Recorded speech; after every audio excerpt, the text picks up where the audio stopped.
Assemble the accused! Bear witness to their trials! The time of the Inquisition is now at hand. Putting pop culture to the rack, the Inquisition calls to account the events of the week, rooting out heresy wherever it is found.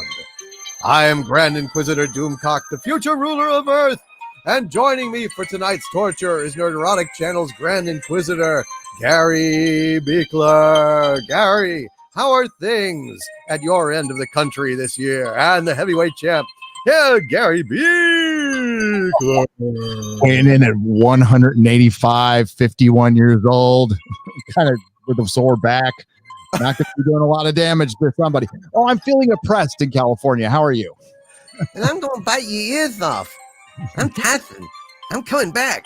Oh, hey. Mike Tyson's a god. Mike Tyson, man. It'll be a fun thing to watch. Just adds a little credence to that whole Rocky Balboa, doesn't it? It does. You know, that he's coming back at that age and they're putting together, it's just like, hey, as long as a fighter can put asses in seats, they have a career. That's right. That's right. He fought Roy George Jr. and the undercard got more publicity because it was a YouTuber knocking out a basketball player.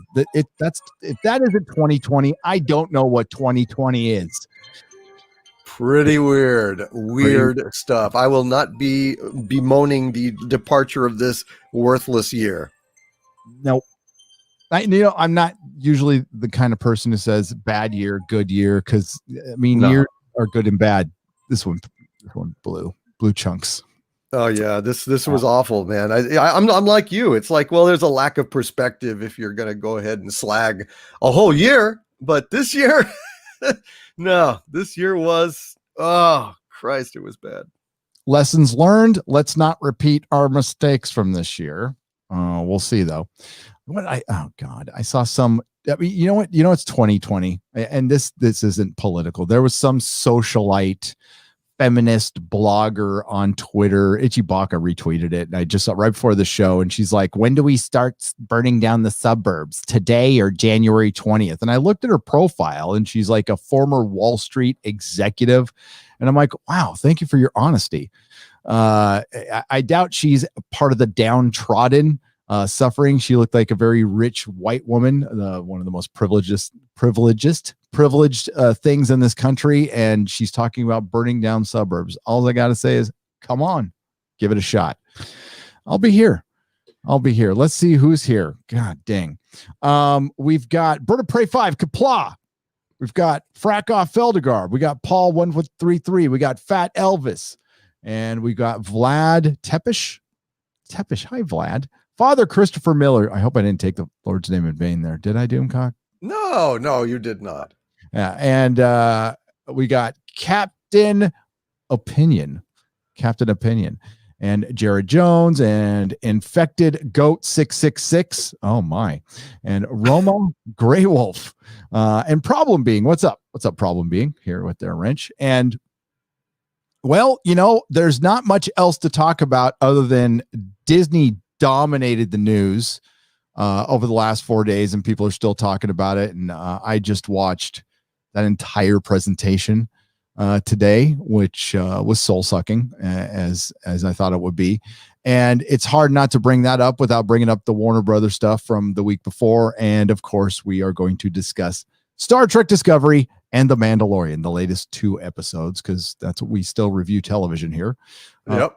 Did you catch I didn't catch the Batwoman trailer. Did you catch the Batwoman trailer? I didn't even know there was a Batwoman trailer. I'm surprised that thing is even around still. I mean, after the thrashing and drubbing that it has received, I cannot believe that they're still trying to make a go of Batwoman. Now, of course, it has trounced Star Trek Discovery in the ratings. I mean, there is that. Star Trek Discovery is on CBS primetime, but Batwoman has kicked its ass, which I think is absolutely hilarious. So yeah, why not go for it, right?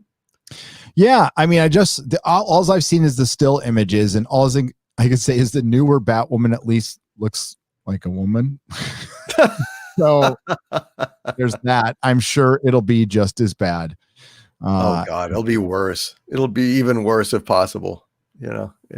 I mean, the woker than woke. Right, and it got buried under all that Disney Star Wars. I mean, was it news? I mean, some of it was new. Yeah. Most of it was not. Most of it was rumored shows that we thought were coming out. And there is a lot of ways you can read the tea leaves here. John Campea came out and said that Disney came out and basically slapped their Johnson all over the WB's face. And I totally disagree. I couldn't agree more. Because if you look at the dates on the release of most of the big stuff, like for Marvel and Star Wars, it ain't coming out this year.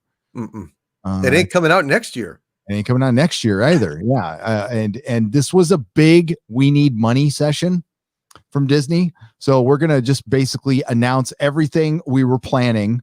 And we know how Disney plans go. Just ask the Disney trilogy. Solo. Hashtag Solo lost money. So the one thing is clear. I mean, it's not like the woke is going away from Disney. It's not. The Leslie Headland show, which is going to be a female-centric Star Wars, is happening. And we're getting a Lando show from the creator of Dear White People. Although they didn't announce Donald Glover being associated with it. So that was odd. Last time didn't you hear Boba Fett was filming? The Boba Fett show was actually filming. I heard that. I've heard similar rumors, but I personally, I've never reported about a Boba Fett show because I simply don't believe it. For God's sakes, man, we've talked about this. How are you possibly going to do two shows about, Mandalorian helmeted bounty hunters? You haven't got enough story to fill one show. How are you going to do two? How are they going to be different? They're going to be going to the same planets, same shit. Oh, over and over and over again. And it's just, I don't know how they would possibly do it, Gary, but I mean, that has been out there, but I don't know. I guess they're not doing it, or it's going to be rolled into Rangers of the New Republic. And it will be Cara Dune and Boba Fett in that show. Well, Grace Randolph thinks it's going to be Mandalorian season 3, and I completely disagree with that. But that's Bounding had an article on her rumor that it's filming in the same slot that as the Mandalorian, and then Grace said that the trades had reported that that Boba Fett was filming. Well, I went and looked in the trades, and no.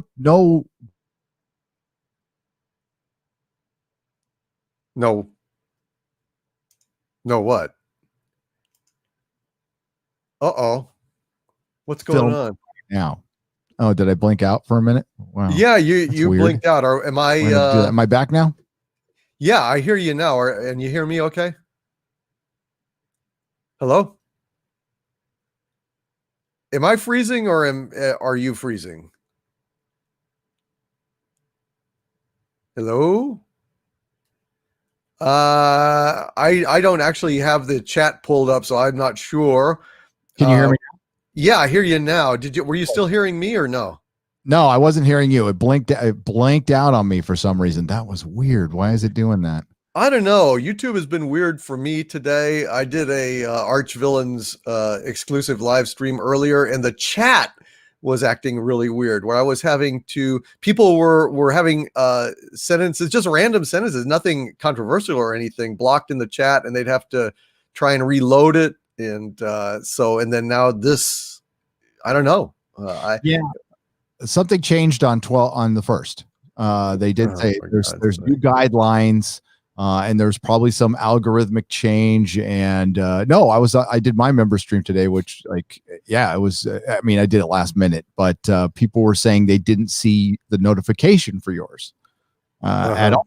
So and I saw some people having trouble in the chat. So sorry, I blanked out there. So what were you saying? Sorry about that. Shit. I was talking about how, we were talking about Boba Fett, and I was saying about how, Boba Fett and Cara Dune and the other assassin chick were teamed up in this last episode. Who knows? Maybe Boba Fett will be sworn in as a Ranger of the New Republic, and will be on that show with Gina Carano. I mean, that might make a certain amount of sense. Of course, there is no Rangers of the New Republic. I imagine nothing's been written on it. At this point, it's just a title and a logo. And, who the fuck knows? I mean, 2024 is maybe when we'll see some of these shows.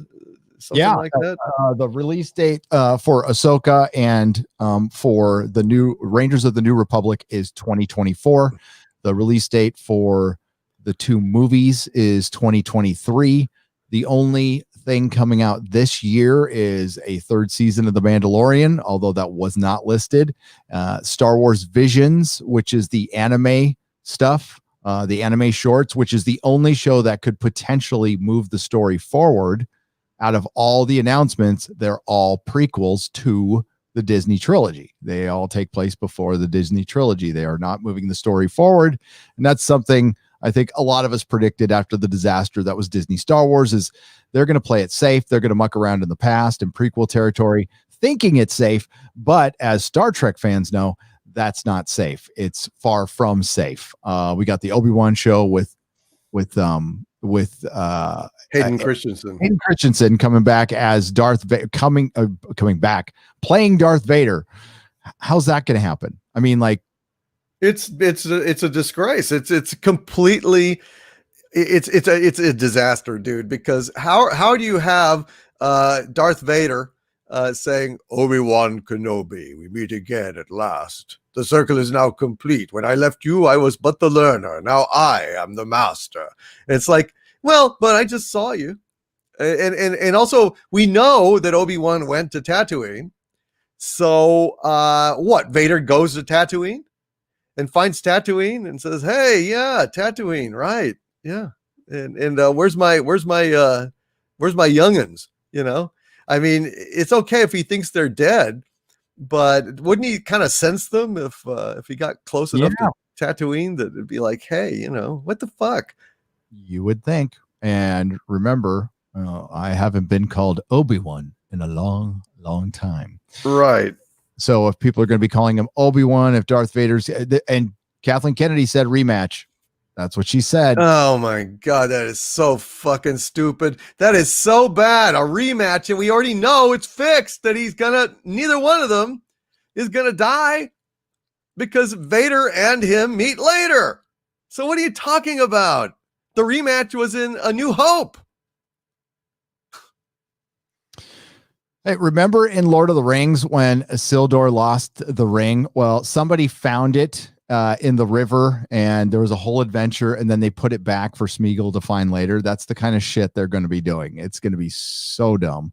And I'm happy for Hayden Christensen. I mean, it's a nice sounding story. And that's exactly why they did it. It's a nice sounding story that's going to make a lot of prequel fans happy, and that's cool. And he gets his career revitalized, and that part's cool. It's just going to completely destroy canon, unless we're going to start going into alternate universes and this whole, Ryan said this, so I want to give him credit, but and I totally agree because it goes along with. I think they're going to remake the original trilogy, which is what I've said and many other for a long time. And I think they're going to reset the whole goddamn thing at some point. They're going to have to, but for now, for the next 5 years, they could do this Mandalorian thing and probably be fine. It's the Iron Man that's introducing to, it's going to be what the Star Wars extended universe or whatever they're going to call it. These two shows are going to be connected to Mandalorian. And it's just like Marvel, and they're going to interconnect, and they're going to end with some big story at the end.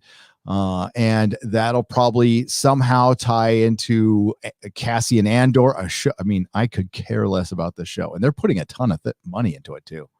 That is really, really, really telling. I mean, that is like one of the greatest admissions of failure that Kathleen Kennedy has ever had to endure, because they didn't do a show about the amazing Wonder Ray. They didn't do the further adventures of Finn and Poe when they become private eyes and are solving crimes, with their cat sidekick. They went for Cass Andor, a guy that has maybe 30 minutes, 40 minutes of screen time in one movie, as opposed to all the shit that they've done with Ray, Finn, Poe, Maz Kananda, and all these Holdo. Nothing with Holdo. Nothing with Rose Tico. Racists, Total. sexists. So yeah, I think that is a stinging rebuke and a heartfelt confession of utter failure that makes me giggle. Yeah, this is okay. So they have a show based around the prequels. They have one based around Rogue One. The other two are from the Mandalorian. Then they have this Leslie Headland show, which is out of nowhere, which takes place like 1,000 years in the past, Right. which can be female centric. They got a Lando show, which is from Solo of all things, but nothing from the Disney trilogy. The only thing that alluded to it was a picture at the end. A picture that did not have Luke or Han Solo on it at all. So that's the one thing I noticed. And we get mixed signals. And you wonder how much Warner Brothers influenced this meeting. I'm sure the meeting was planned. I know it was planned well in advance, but you had said that there was a bunch of meetings. And I absolutely, after Warner Brothers dropped a bomb on Hollywood, I'm guessing everybody had meetings. You would hope they would. Yes, they did. And they probably had to mock up some new logos, like Rangers of the New Republic. Like Gina Carano got her show probably in the last week or so. And who knows if Bill Burr is going to be in it with her? It's probably going to be popular with a lot of people. That's undeniable. And then there's the whole all roads lead to Jake Skywalker. All roads lead to the First Order. And I'm going by what Jon Favreau said in September of 2019 when he said they will explore the makings of the First Order in The Mandalorian. That's where this thing is going to be going, unless that has changed. That was a long time ago. And again, we know about Disney plans. They don't. they essentially don't. Hopefully they've improved that. But that's going to be the thing looming over all of these shows, all of it.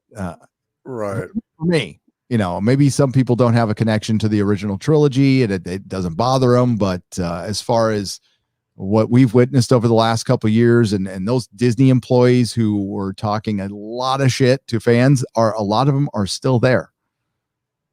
So, I mean, how do you feel about that? And I ask in the chat, is it, can you separate the art from the artist? No, Disney's never going to come out and apologize for shit. That's not realistic, but say they try their best. They do what they're doing with the Mandalorian and they don't inject it full of identity politics and they just try to make Star Wars. I mean, it's late, but is that good enough for some people? It's not for me. Personally, it's not for me. It has to be the terms that were outlined earlier. They have to get rid of Kathleen Kennedy. They have to decanonize or acknowledge that shit that was on the theaters, in 2017 and onward, is not real and is not Star Wars. They have to decanonize the sequel trilogy. Okay, they've got to do all those things. Otherwise, we're just we're done. There's no coming back from this. Cannot have Luke Skywalker be that pathetic, that disgusting. So the problem is that if they are going to decanonize the Disney sequel trilogy, then we're going to have to be moving forward towards the First Order and Palpatine and Snoke and all of that shit in order to get to a point where, say, Ahsoka goes into the veil and stops Palpatine and ends this whole timeline, this chain of events. You know what I'm saying? So it's either way, sadly, it's going to look like they're moving towards the Disney sequel trilogy. The question is, at the climactic moment, will they do something to decanonize it, or will they go ahead and bolster it and cement it further into canon, in which case Star Wars will be dead to me, dead forever. So I don't, and you see what I'm saying? It's going to look the same regardless, and we'll only know at the very end, which is maddening. And I don't know. I mean, it depends how long they drag it out, but this shit needs to happen. We need to get some inkling that they're going to give some kind of redemption to Star Wars and Luke and some vindication for George Lucas. Otherwise, this thing is fucking stillborn. Yeah, I mean, I saw it as a giant step sideways. I mean, Yeah. some of the stuff certainly, like the Gina Carano show. Like I said, with Bill Burr, it's interesting. I'm not going to lie. But am I like excited about it? No, not at all. And Ahsoka, I'm not excited about it all, but I know a lot of people are. And I think she will probably become front and center because that's what Dave Filoni wants. This character who doesn't get alluded to once in the prequels. She was so important. And I mean, are they bringing back Hayden to insert some scenes into the prequels? I don't know. I don't know. I think we saw a shot of someone who could have been Ahsoka in the final one, Revenge of the Sith. It was like on an Order 66 plan, but I think she got killed. I don't know. Maybe it wasn't her, but it was a Twi'lek Jedi, as I recall. Yeah, I could be mistaken. Before, but they could certainly retroactively. I mean, like, look at how seamlessly Star Trek Discovery has been retroactively taking apart the. It's so easy to destroy, isn't it? It's easy to destroy. Absolutely. They didn't do it seamlessly. They just ripped it in bloody chunks apart. But yeah, it's definitely impacted. It's far easier to destroy than to create, as McCoy said, or Spock said in Wrath of Khan. Yes. So yeah, I mean, like, as it stands right now, Warner Brothers is releasing their entire 2021 slate on their streaming service in 2021. Now, not counting, I paid attention to some stuff, but honestly, I don't care about the Disney princess movies, so I didn't pay attention at all. Even though I was watching it, I just phased out. As far as the Marvel stuff is concerned, we got Loki, we've got Falcon and Winter Soldier, and WandaVision coming out this year. That's pretty good for the MCU. Disney still thinks they're releasing movies in a theater in May, which is hilarious. Look for that to change. That is absolutely going to change. And I think the Eternals is later this year. In the meantime, all of Warner Brothers slate will be out this year, including that pesky little Snyder cut on top of Dune and a bunch of other things. That I mean, it'll be interesting. It'll be interesting to see who wins out as far as subs is concerned, because I think once the hype, dies down, I mean, the Disney stock went up. It worked. But let's remember, this is what they do. They make programming that's supposed to create hype. I don't know how anybody got hyped from this, though, because it was, oh my God, Kathleen Kennedy's presentation could not have been sadder. She's just, I don't know if she's on methadone or that's just Kathleen Kennedy. Maybe pretty bland, was it? Yeah, very, very bland. Well, but I mean, she might have, needed to be on something, because, all the executives, for all we know, could be having emotional and mental breakdowns as we speak, because it just occurs to me that, when they released Mulan, they wanted to charge $35 for it, essentially, $15 to get the service, and then another $20 to actually rent the movie on the service. If they were planning on doing that for all their other movies in 2021, Warner Brothers rogered them spectacularly by saying, no, we're just going to give our movies away on our streaming platform. How do you like that, Disney? And Disney was probably like, yeah, fuck, we can't. We can't. You mean we can't charge $20 on top of the subscription fee to people with our new movies? We're fucked. So I don't know. I imagine they panicked at that. Think about that. That's love not an option. South Park to make a Mickey reaction to that news. That would be hilarious. I was watching a bunch of South Park Mickey stuff today. It's funny. It's funny. Casey Asowski for $50 says, "Hey all, I just want to take a moment to thank you both for being one of the few things I watch every week that I truly enjoy. For time ever, The Mandalorian sucked." Casey thinks The Mandalorian sucked. We'll talk about the Mandalorian in a little bit. We will. It definitely is not a perfect show. It is not a perfect show, but it's, when you compare it to some of the other complete shit that's out there, there is stuff I'm looking forward to. Like I said, the Loki show looked pretty damn good. I like the trailer. I like the music. The Suicide Squad by James Gunn. I'm looking forward to that movie. I think that's kick-ass. And honestly, the Snyder Cut was more interesting to me than anything on the Star Wars side that Disney announced. And it might be more interesting in the Marvel. And then Marvel did some just cringe to the 1000th degree with Miss Marvel. Oh, just saying. Oh, yeah. I can't remember. I think it was 3 times in a row. They're like, this is this really popular comic. Really? Is it? What's popular to you? Because it's been canceled multiple times, and it's 50,000 in sales, or what? Well, don't say canceled multiple times. Talk about renewed a couple of times. Pause. Because yeah. It wasn't canceled. It was paused, circulated. It was a paused circulation, repeatedly paused. So the movies they announce are Rogue Squadron by Patty Jenkins. I think she's really smart to lock that down before Wonder Woman 84 comes out, because I think that movie's going to be a disaster. And Taika Waititi, Mr. I Will Destroy Your Mythos in a Minute Baby, is writing a movie that they gave a logo to, but that was about it. And yeah. Kind of looked heavy metal-ish or something. It was strange. I'm trying to think of anything else that was exciting out of that. Not really. Nothing like made me excited. No. Even the Obi-Wan Kenobi thing. Now I think that's totally fucked, because it makes no sense for Vader to be in that story at that time.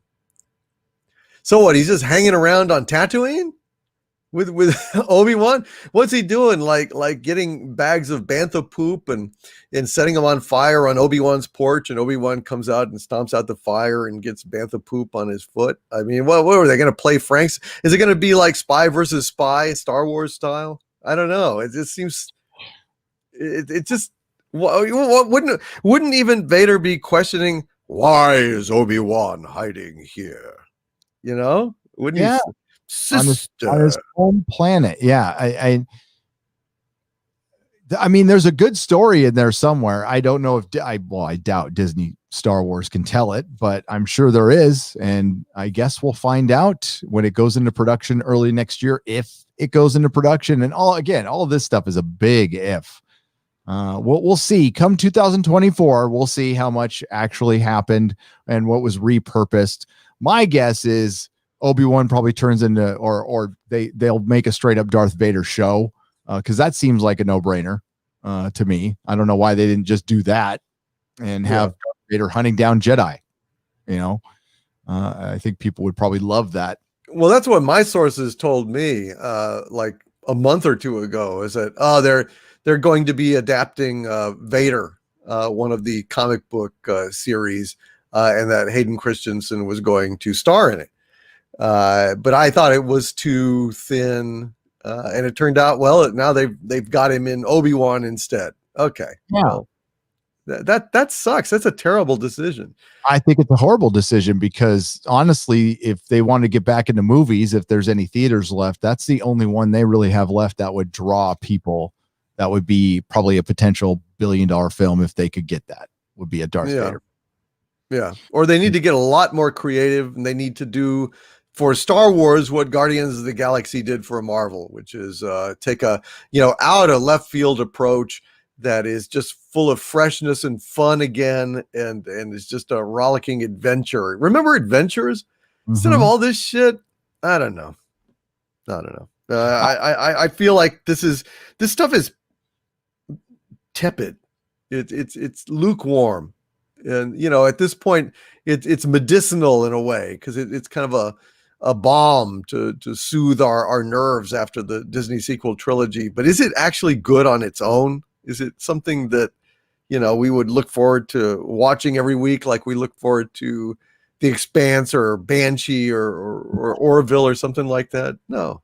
When Bob Chapek at the end or beginning, at the beginning was giving his spiel, and I'm going to paraphrase what he said. I showed it to my members, but he said, this is going to be the perfect blend of creative freedom and data-driven analysis.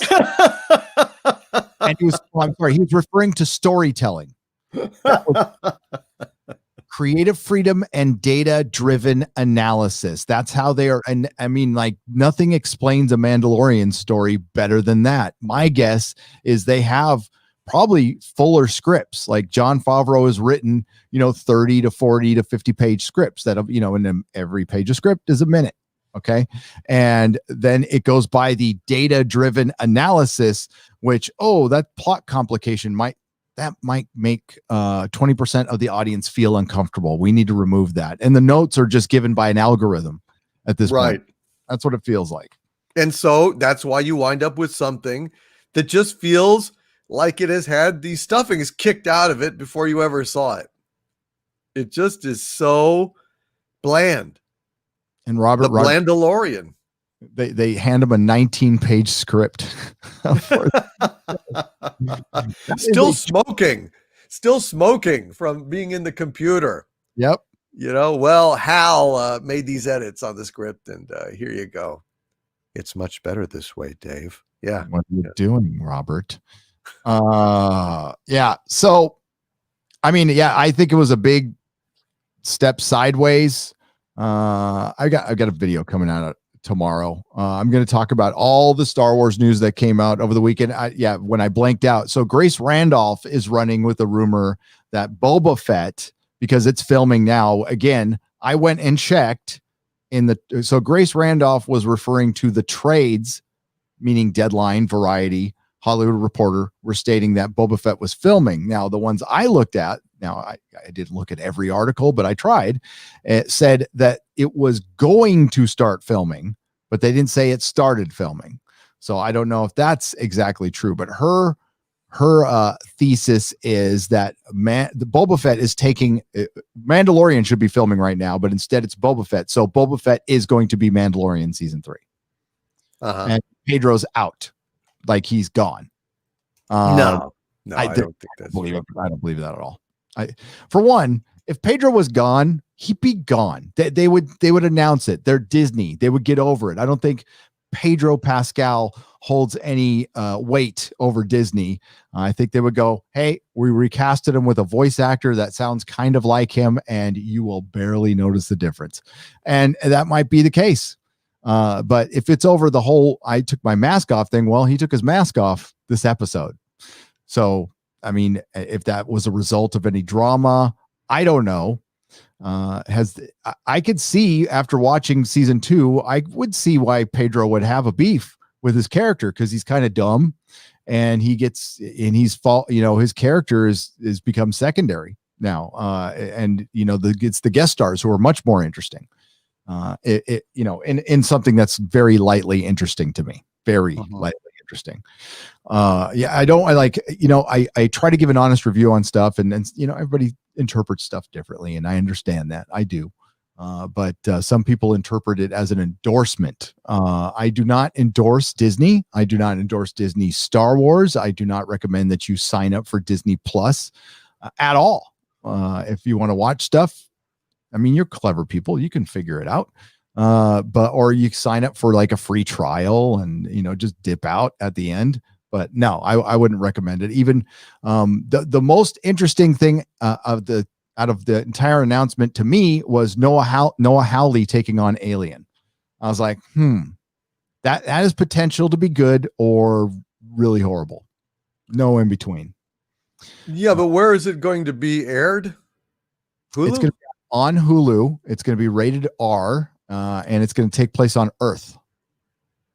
And well, I guess if he didn't make it woke, then it could be pretty good, maybe.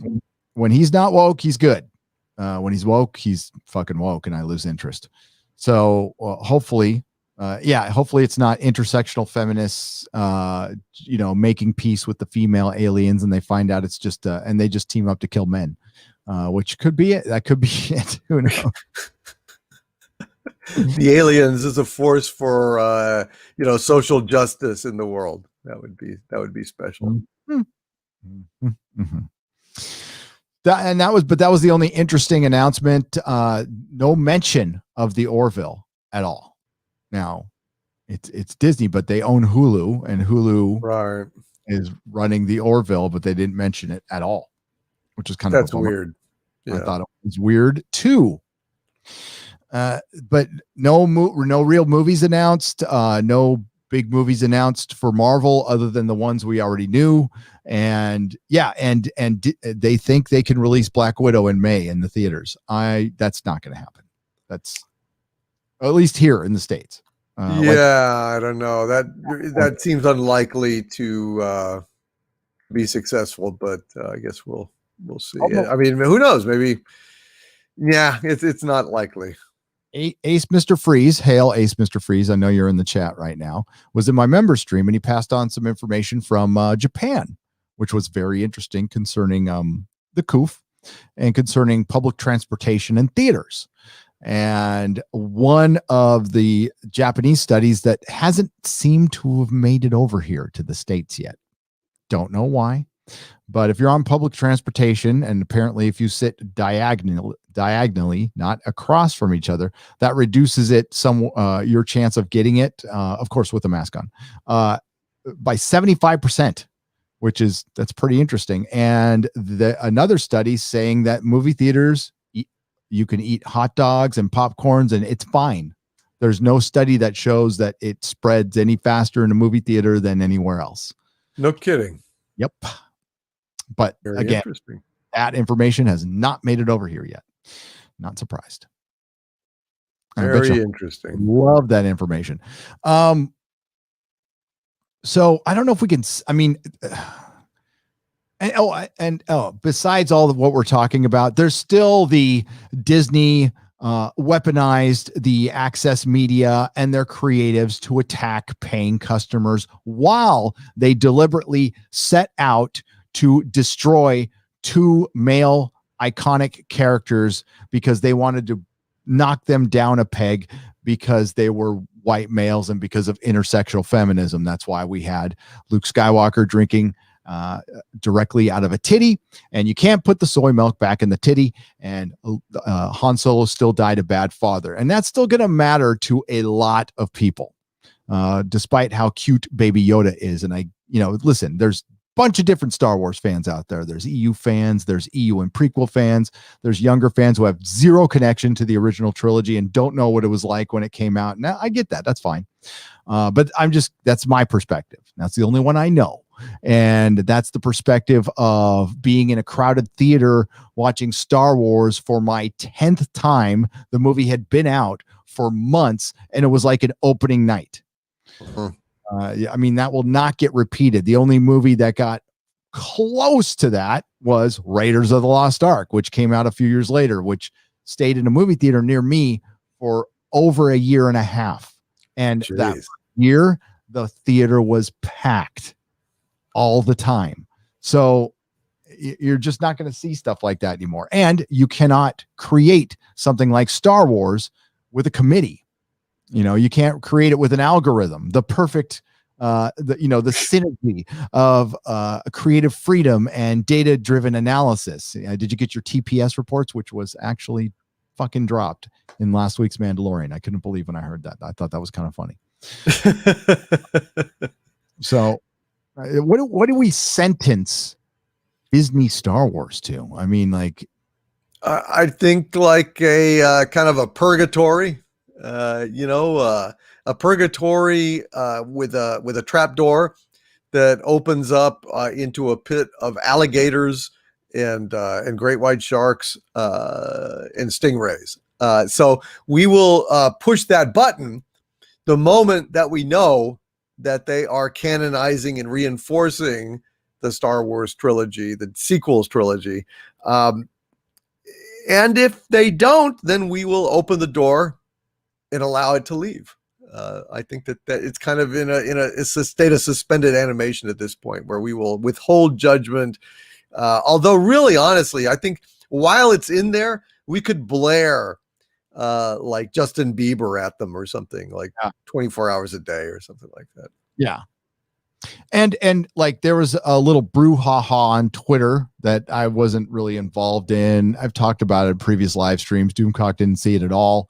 And it's over the Mandalorian and the hashtag the Fandom Menace. And I guess some people were taking exception. Like the Mandalorian is much better than, it's the best thing Disney has produced, but I still don't think it's that good. But if you enjoy it, by all means enjoy it. Like, it's no judgment on you. And I've never been like that. If you like the freaking Last Jedi, fine. You can like the Last Jedi and we can disagree on stuff. My perspective of the Fandom Menace was it was a hashtag used to basic, a loose collection of individuals united in the principle of respecting the fan, which means a fan that disagrees with you too, and protecting our modern mythology, a franchise that Disney owns, but they need to respect the fact that the reason they paid $1 billion was because of us, not because of Disney. And they've proven that by failure after failure after failure. And the fact that it's still alive proves how strong this franchise is. And out of the three that I talk about the most, I'll include Marvel Comics, DC Comics. 5 out of DC Comics, Marvel Comics, Doctor Who, Star Trek, Star Wars is in the best shape out of those 5. It's stopped the bleeding with the Mandalorian. Now, where that goes from here, I don't know. Now, has it turned the corner? No. Has it made things start to be okay? Are we on the path to healing some wounds and mending some fences? Not even close. Not even, no. 2 seasons of a little TV show that takes place in a little part of the universe doesn't solve all that. It doesn't put the soy milk back in the titty, and it doesn't unsay things that were unsaid. Now, does that mean Jon Favreau isn't trying? Of course he's trying, and we have to, if somebody else is trying, you have to support that individual, or not. You could just not like Star Wars anymore, and that's fine too. But I'm going to credit, Jon Favreau for not going out there and being a dick to fans, although that's the human thing to do and the thing he should be doing. And, he did come out and say, you need to respect the fans. So he's been saying some stuff that's really good. And I want to acknowledge it but I can acknowledge Jon Favreau and not endorse Disney all at the same time. It's pretty easy. Absolutely. I think there's nothing wrong with that. It does not mean that we are some kind of monolithic, an intolerant wall between Hollywood and the fans. We are fans. We are fans. We are just fans that are articulating what a lot of people are feeling, and we're not afraid to put it out there where other people might be a little bit intimidated on Twitter and shit like that. We just don't give a shit. We don't give a shit. And we're going to speak our minds. We're going to keep speaking our minds. And that's really essentially the difference. Also, I have an underground base with a eldritch god in a containment field. But, let's not quibble. Essentially, we're all the same. And lots of robots. and lots of robots. Yes, sir. Yes, sir. The Kelvington for $10 says, my question is, how many of these Disney and or Marvel shows will actually get made? Making title cards is easy. Making shows is not.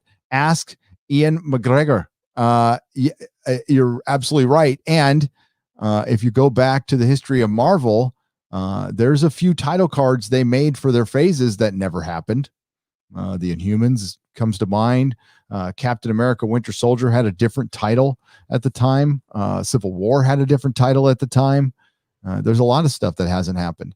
And you got the rights back to Daredevil and you didn't bring it up. You couldn't make a title card for that. That's like the one thing I care about, like truly care about, is Daredevil, the show Daredevil. And why they aren't on the fast track to getting that thing, get Charlie Cox back, get everybody back. Don't bring back the creators for the season 3. Get Drew Goddard and Stephen. I think it was I can't remember if it was Stephen DeKnight or Stephen Knight. One of the Stevens. Bring that guy back too, and have them work on Daredevil season 4, because with Bullseye, that would be the shit. Oh my God, it would be great. They really have no clue. They have no clue about what fans really want. It's bizarre. Jesus, you'd think at least they'd have marketing departments, data-driven marketing departments that could soullessly tell them, it turns out there are a lot of fans that enjoy the original trilogy. You should not alienate them. I mean, shit like that. It's pretty simple. They have to acknowledge it, because those 50 somethings that Kathleen Kennedy wanted to ignore and all those better stories Star Wars had in the future. Yeah, life comes at you fast. And I remind her of all that. Remember when Disney wanted to pause Star Wars? Do you remember when that was? Yeah. A year ago. That was just they wanted to pause Star Wars, and Iger came out and said, we're going to do less is more. They announced 10 fucking shows. Yeah, well, that's big. That was back when they had their theme parks. They had their theme parks running, and the coof hadn't hit, and they had cruise ships going all over the place, and it was just a Jim Dandy time for the rat. But unfortunately, those times have dried up, and now they are scrambling to find some way to stop the hemorrhaging, and the only way that they've got at this point is their streaming services. And so, Warner Brothers fired this great big cannonade shot right off across their bow, and they were, oh shit, we've got to, that's what the emergency meetings were. We got to mock up this. See, we got to mock up this. What other show can we? Oh, Willow, sure, why not? What is that? I don't care what it is. Let's just have it. We don't have to talk about it. Willow, green light, Indiana Jones. Oh, geez, that's gonna be why, Harrison. The only way that would, if they de-aged him throughout the entire movie, just used a body double his voice, and de-aged him. I do not want to see he's almost 80, dude. He's almost 80. We saw Picard, how exciting that was. His sword. Oh boy, it was. Oh, that sword fight. It was like Errol Flynn came back post-mortem. Yep, exactly. Post-mortem Errol Flynn was in that duel. He was the choreographer, just in case you know. It was like Weekend at Errol Flynn's, and they had strings around him, and he was teaching Picard. He's, I don't know if I can do that. I'll try. I apologize for my whiteness. Yeah, it was fucking awful. This thing, they are desperate, and they just wanted to throw out as much shit as they could. And they said, just say it's 2024. That's the equivalent of saying, the check is in the mail. Sure it is. Yeah, just another 2 weeks. It'll get there. It'll get there. And that's what this whole meeting was buying them a bunch of fucking time. So the next super chat. Okay. So I agree with your sentence to Disney Star Wars. It's the same. Well, I mean, they are sentenced to my apathy. Somebody who used to give them thousands of dollars over my lifetime and lived and breathed Star Wars. I don't care. I just I don't get mad. When I see Leslie Headland's, former Harvey Weinstein assistant Leslie Headland get mentioned for her female-centric Star Wars, I just kind of roll my eyes a little bit at this point. But there are people out there who are still huge Star Wars fans who are still pissed about this. Chewbacca made a big old video about it, and I watched it, and it was damn good. Sorry, it got age restricted, brother. Dropping those F-bombs that you got to watch out for. I'm gonna have to bleep everything out now. I had a video age restricted on my Nerdrotic Daily, and it was just because of F-bombs. It's like, what the really happening to YouTube, dude? This is not cool. I am a big supporter of YouTube, and I understand some things they have to do. This last couple weeks has been just dumb. They've been nuking people, and they've nuked a bunch of channels. They have, huh? Yeah, and it's really affected everything now. So plan B, got to work on that plan B if they can open shit up again. So Nikki D for $5 asks, hail gents, what are your thoughts on the upcoming MCU lineup? Aside from a few shows and film, the overall census appears to be meh. Oh, major meh. I'll read it off to you. WandaVision. Okay. That looks pretty good, but it looks like just like a little fun TV show. It's going to have major implications that could lead to it could be fun, or it could be a giant disaster, getting into multiverses and stuff like that. It ends up being a giant disaster in comics. And the reason that Marvel really hasn't done that much until Disney took over is because it F's with your continuity. And my timeline for the 616, that's what the timeline for the Marvel comics is, was the last Secret War. With the Secret War that brought in Miles Morales to the regular 616, that's my ending point for the Marvel universe. Mm-hmm. So WandaVision, What If, the animated What If is going to have MCU actors. That could be okay. I don't hate it. It's interesting. I love the comic book. I have every single What If comic book ever made. And What If Elektra Didn't Die was written and drawn by Frank Miller, which was brilliant. What If #1, which is Spider-Man joining the Fantastic Four. The Loki trailer. Did you see the Loki trailer? I have not seen it yet. No, it's good. I liked it. I thought it was good. Hawkeye, who is going to play second fiddle to Kate Bishop. No interest whatsoever. And I have no interest in Hawkeye, even though I like Jeremy Renner, but he just looks like a G.I. Joe without his purple costume. And that's where I stand and sit on that one. The most woke thing that Marvel has come out with, the MCU, is the Marvelous Miss Marvel, which is going to make Captain Marvel look like nothing. It looks like woke to the 1000th degree, and this is forced. This is absolutely forced identity politics. This is not a popular character. They made her a centerpiece in that giant bomb of an Avengers game that poor young Ripa has been trying to get through, but the game is a massive failure. And there's a lot of reasons for it, but one of them is Miss Marvel, who has not sold. Maybe her first graphic novel initially sold decently. Every comic after that has been an outright flop and has been canceled. And that has contributed to the comic industry dying. And Miss Marvel is damn near the poster person for it. If it wasn't no shit. Yep. She-Hulk, a character I would love. I did an entire podcast many, many years ago that when they announced that Captain Marvel was going to be in a movie, and I did a podcast going, this is the wrong female character. You should be doing She-Hulk. Now I was thinking John Byrne She-Hulk. Sure. She's smart, she's sexy, she's strong. And if they adapted the John Byrne one, it would be, people would love it. She broke the fourth wall before Deadpool. But no, this is going to be modern 2020 She-Hulk, and now it's got the oh god, I forgot the name of the clone show, Orphan Black.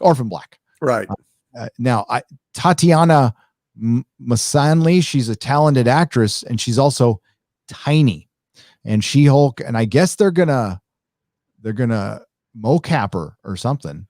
Because she's 6'7". She's six fucking tall. Well, not anymore. Not anymore. They could just, they discard things in the comics all the time. Yep. She could be small, but powerful. You know what I mean? They probably won't even bother. They probably won't even bother to mocap her. Tim Roth is coming back as the Abomination. And Mark Ruffalo is going to be in it as Hulk. So he'll be second banana to the She-Hulk. Written by Dana Schwartz. So no fucking thank you. Skipping. Secret Invasion's going to have Samuel L. Jackson and Ben Mendelsohn's Skrull. I think it's going to be animated. It looks like to me it's going to be animated. And they're going to be adapting the comic book. What a waste. They ruined Nick Fury. Right? Yeah. I mean, they already ruined Nick Fury. Nick Fury's done.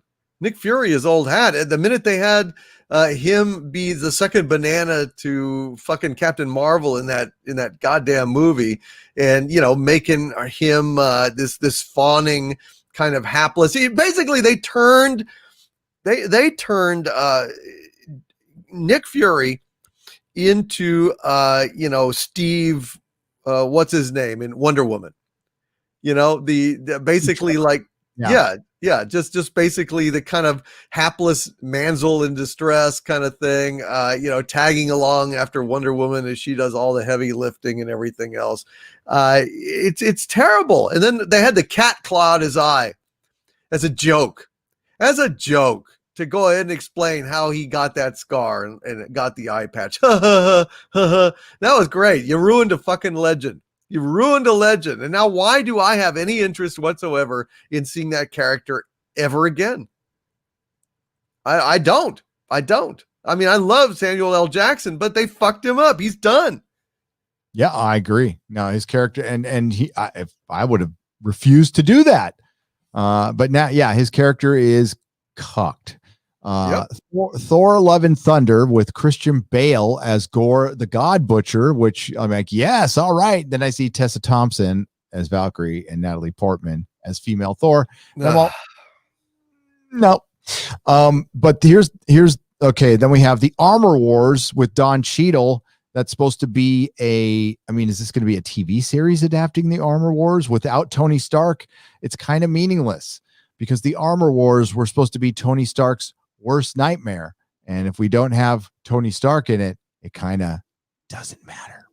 And Don Cheadle, Don Cheadle and I was for him taking over for Terrence Howard. Now I miss Terrence Howard as Rhodey. I'm just saying. Ironheart, which is going to be probably as woke as Miss Marvel. No thanks. Guardians of the Galaxy Christmas special. I'll watch this because they're filming it while they're filming Guardians of the Galaxy 3. So that'll be interesting. Only One King, which is will not Feige. Did I just say Feige? Confirmed. Marvel Studios will not recast Chadwick Boseman, who plays King T'Challa of Wakanda, and in Ryan Coogler's Black Panther 2. Boseman starred in 4 films. So if you're not going to recast him, what are you going to do? I mean, they're going to put him in an android body, and they're not going to shrink his prostate, and he's going to know my special pain. I don't. I mean, unless they're going to make Shuri Black Panther, but she got canceled because she shared a video on Twitter, so that might be a problem. Oh dear.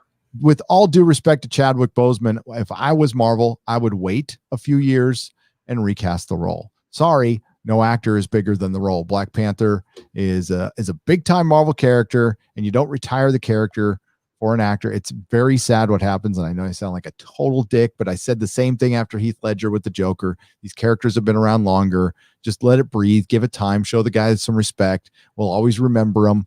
Right. But, right. Ant-Man 3, because the last one was Wasp and Ant-Man. I would, yeah. I just the last Ant-Man movie sucked. I didn't like it at all. So I'm not excited about any of this except for Guardians of the Galaxy 3, which I like. And the one I'm the most worried about is the Fantastic Four was announced. They threw up a title card. Right. And it's being directed by the guy who directed Spider-Man Homecoming. And I'm like, are you kidding me? Oh, your most important, like, if you fuck this up, Marvel, it might be over. I mean, you still got the X-Men out there, but this is something no one has gotten right, and now it's in the hands of Marvel. This is your first family. This is the comic book that started it all for you. The reason you're a $1 billion franchise, the reason there's an MCU, all of it is because of the Fantastic Four. If the Fantastic Four doesn't hit, none of this shit happens. Yep. And it is a pure, I don't want it adapted personally. I think it's only made for comic books. I think Fantastic Four can only work in a comic book. Because it's kind of a ridiculous concept. Unstable molecules, you got a little stretcho guy. But the problem is it's made now. And you're running across the same problem you're going to have with Lord of the Rings. You're making something now that maybe if you waited another 20 years while we evolve a little bit more and get out of this identity politics thing and realize that you can tell a story, a specific story, and it doesn't need to represent everybody on the planet. Because people need to get over themselves, really, seriously, because it's about individuals, really. And most certainly Hollywood needs to do a better job not being Hollywood, but that's really not our problem. And Hollywood likes to make up for it by ruining franchises. And anybody who's a Fantastic Four fan would probably agree with me. Yeah, the Fantastic Four is a very important comic book. It's one of my favorite comic books of all time. And it's a disgrace that we've not had one great Fantastic Four movie made. Just, we have never had it. And for them to just slapdash this together and turn it over to fucking Spider-Man Homecoming, that movie really killed my enthusiasm for cinematic Spider-Man from Marvel. I mean, I didn't even bother to go see Far From Home. I have no idea what it's about or what happened in it. It just the kind of sort of Amazing Spider-Boy is just not fucking what I want to see. You know, with him answering to Tony Stark. You know, like and Tony Stark. I mean, Jesus Christ, they made Tony Stark appear fusty. He made him appear grumpy and crotchety. It turned the rebel of the Marvel universe into something like, I don't know, a crabby old uncle that's like disappointed in Peter Parker constantly. It was sad. It's really sad. And Marvel did it. And Sony did a better job with Spider-Man than Marvel consistently. The Amazing Spider-Man wasn't that great, but Venom. I don't think Marvel would have made Venom as I thought it was good. I thought it would suck. I walked in there going, this is going to be the worst piece of crap. And I ended up liking it. Walked out going, God, that felt like a 90s comic book movie. And that's what I needed right now. Yeah, that's why I have no faith. You will be missing the Fox X-Men by the time it's done. And they were far from perfect. Far from perfect. We'll see. But the Fantastic Four, if they don't get it right, and they're going to mess with the X-Men. That whole Daniel Radcliffe rumor, I can completely see that happening. Like getting Harry Potter to play freaking Wolverine. That would be so bad that I cannot even hold it in my head. Cannot even acknowledge this thought for longer than the minute or so it takes to discuss it, and then it will flee my head because it's like, seeing some kind of incomprehensible shape in the world that, while you stare at it, you kind of can sort of acknowledge it's there, but the minute you look away, your brain wipes that knowledge from your head to preserve your sanity. Right. And what this is like. Oh, he's got a weak chin. So, Felipe, he does. Jesus Christ. Not exactly a pillar of masculinity, for God's sake. No, absolutely not. Felipe Abrigo for 1,000 Chilean pesos. Hello, sirs. Please delete Michael. Burn all the men. Burn all the men. I like it. Burn all the men. Well, when CBS decides they want to decide losing money or stop losing money, then sure. Until then, we will continue to cover the nonsense. And we will go over that episode. I can't wait to talk about it. President-elect Ken for $5. Two shows I would recommend. Your Honor with Bryan Cranston and Manhunt Deadly Ground with Cameron Britton, doing a great job portraying Richard Jewell. Oh, I wanted to see that Richard Jewell movie. Yeah, I'll check that out. Thanks, President-elect Ken for $5. Good call. Wolf Hornet for $5. I remember you two talking about Blade Runner 2049 last week. I saw the film and I saw it for free, and all I have to say is I want my money back. Thank you. Thank you for for that warning. People keep trying to get me to watch it, and I keep trying to say I cannot afford to have Blade Runner compromised in any way. So I ask, if I watch this thing, is it going to impact my enjoyment of Blade Runner? People say, no. And other people say, yes, definitely. So I can't take the chance. It will most definitely impact you watching Blade Runner. Don't. Listen, Denis Villeneuve is a very talented director who needs somebody going, move along, just move just a little bit. But he's really talented. And I think when he finds the right project, it will do. I mean, maybe Dune's it. Maybe Dune is it. I hope it is. I was actually looking forward to seeing Dune. So I gotta finish the book before it comes out. But the Jinja Ninja for 500 yen. The Inquisition, the Exos on Friday Night Tights. Love these, and I can't wait. I can't thank you enough. Watching Ash versus Evil Dead and having a hell of a time. Thanks, Nerdrotic. Everyone, if you don't mind a little gore and you liked those old Evil Dead movies and you haven't seen the TV series Ash versus Evil Dead, it comes with my highest recommendation. Absolute highest. Nerdrotic seal of approval. I wanted to read a message somebody sent to us right before the show, Doomcock. It's to you and me. Absolutely. Okay. Hey, I just wanted to say thank you for all the entertainment support your channel has done. Found you and Doomcock after The Last Jedi.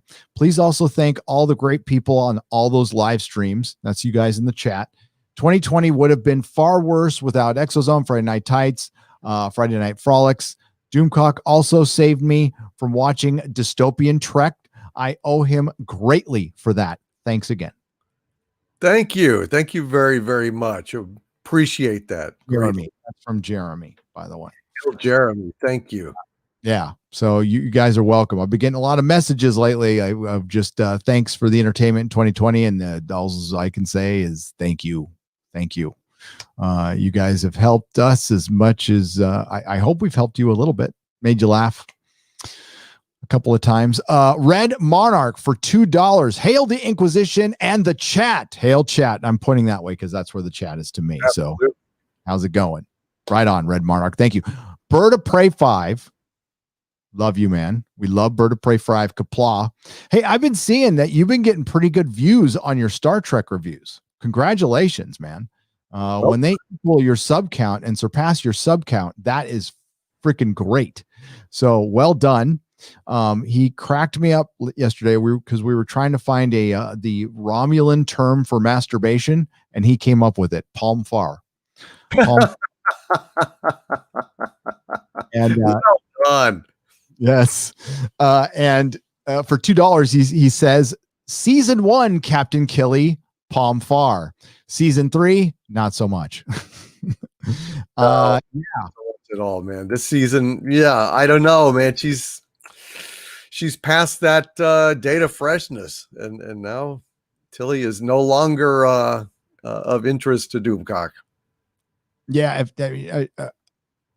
they said she was pregnant during this. Yeah, I worry about the kid. Simple Sandman for $5. Are you going to live stream on Gab TV to avoid YouTube censorship? I might have to. Simple Sandman.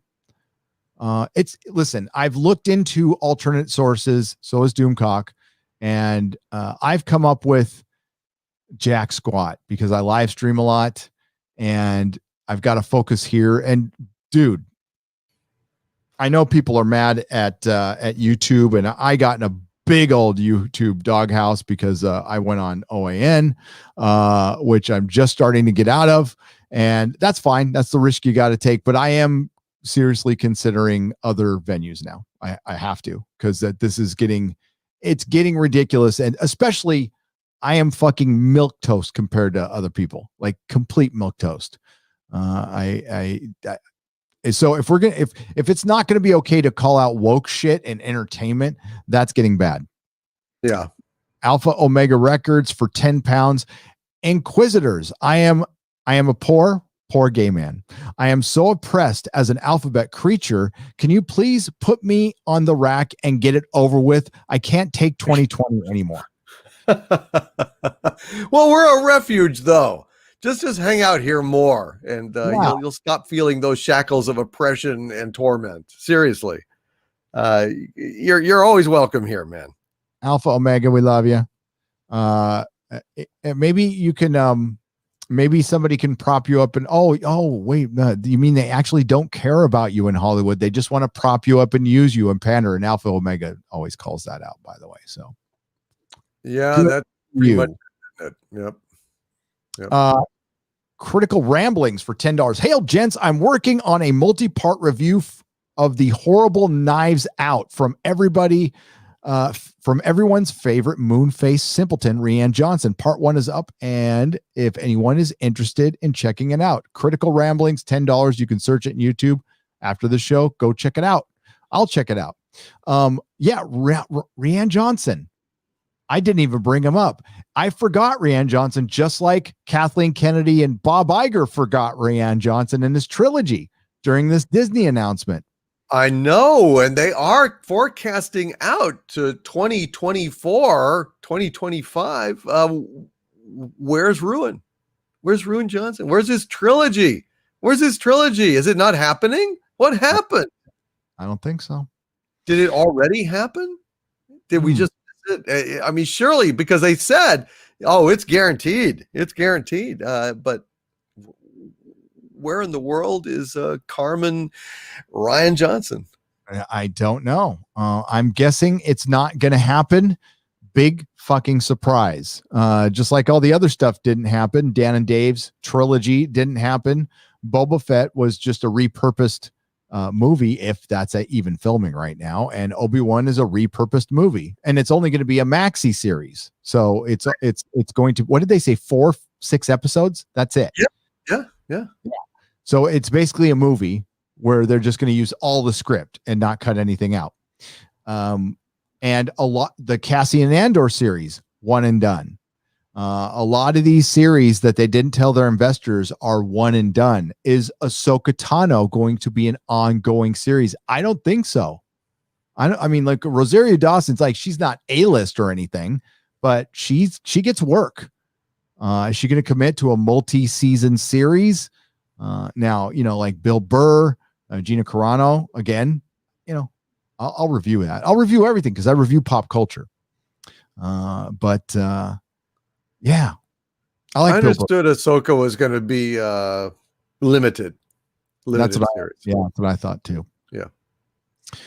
Nicholas Horton for £5. Only a few days till the Expanse season 5 premiere. Finally, something good returns. Yes, in 3 days. 3 days. It is coming. It is going to help make our weeks go by much more nicely after STD. It's going to give us something else to live for. We've been holding out for a long time. Mandalorian doesn't quite balance it, but this might even tip it over the edge to something good. And we get 3 episodes opening, so they're going to drop the first 3 episodes, and then the rest of it's weekly. So I think that's a good compromise. I like that. I can live with that. Get people hooked and enthused, and then parcel them out. Not bad. I might have gone 2, but I don't know what the context is or the story is, so I'm gonna withhold judgment. Amazon, you still have time. Have it released at the same time in the United States. Go 6 p.m. Pacific time, just like Game of Thrones. 6 p.m. Pacific time, 9 p.m. Eastern. Yes. If you want to release it at stagger it internationally, that's fine. But for the United States, for Canada, and I guess for Mexico too, I would say 6 p.m. Pacific time, 9 p.m. Eastern. Hail Inquisition. Thanks, guys. Is that wrong? No, it's not. Oh, there's nothing wrong with thanking us. That's fine. I'll take that. Tax Shark for $5. Speaking of tax sharks, that's what I was working on, was freaking taxes today. Jaeger Bomb 2, because Jaeger Bomb 1 got Jaeger bombed. Thank you for the $5. At least Ruin Johnson isn't getting a trilogy. 40K is a miracle in this SJW communist infected landscape due to gatekeeping. Gatekeep relentlessly. Oh, would you like me? I'm going to read it was supposed to go into a Lord of the Rings video. It might get repurposed some other time, but I'm going to read you a tweet from somebody. Yeah, let's hear it. Infuriate you. It's going to absolutely infuriate you. I got to find my notes. This was sent to me by Lady Gravemaster. She found this tweet, so blame her. Let's go. It's got to get to my Lord of the Rings notes. I was going to do a big old video on the casting and everything, and it was one of those videos where, like, I can't get an ending on this one. I don't know where I'm going with this. I need to stop doing that and just fucking release the shit. But I gotta say, you know what? My head's not been in the best space for the last month. It's just not for the family stuff, all the family stuff. Yeah. There's the anti-diversity tweet. Is it the anti-diversity tweet?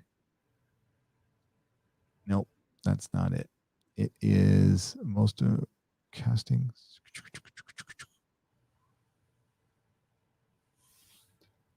Okay, this is the anarchist. Okay, I'm not going to show his face, so you're just going to have to hear this. Okay. I don't want to put him on blast, but he's an anarchist. So think of your just typical douchey Antifa guy. That's what he looks like. I thought this was a joke. I thought this was a troll. It's a troll in a sense, but this guy's a legit. He's a physicist and he's an anarchist. And somebody asked him out of Harry Potter, Star Wars, Marvel Cinematic Universe, Lord of the Rings, what would you get rid of? That's all the question. It was just some dumb Twitter thing. And instead of just saying, I would get rid of the Lord of the Rings because I like the three better, this is what he said. I'm going to, in a surprise move, I'm going to go with Lord of the Rings. And listen, he's calling out liberals too, but he like really goes after conservatives too. He's all, liberals are going to be annoying basically no matter what. There will always be a Rowling. But Lord of the Rings gives conservatives an ongoing excuse to be in geek circles and also help turbocharge 2 decades of reactionary fantasy tropes. The gatekeeping, I believe, is conservatives are fake geeks and shouldn't be allowed in geek spaces. Anything that gives them even a sliver of refuge should be deleted from history. Lord of the Rings, Battlestar Galactica, and Warhammer 40K. I'll add in Skyrim too. I would be unrepented with my time travel eraser. I would make the paranoid ravings of a Gamergate seem naive. I would delete all of their beloved franchises from history and stride over the ashes, proud of my cultural carnage.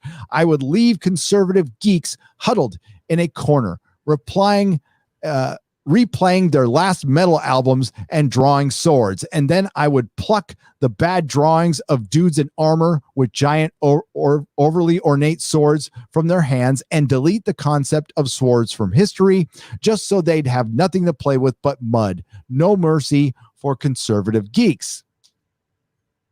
That's the kind of anger there is towards something like it's like, dude, it's Lord of the Rings. It's a story. And who said it was for conservative? Like, what the fuck are you talking about? My favorite response to this is, how many times were you kicked in the balls as a child? Exactly. This kind of thing makes me laugh.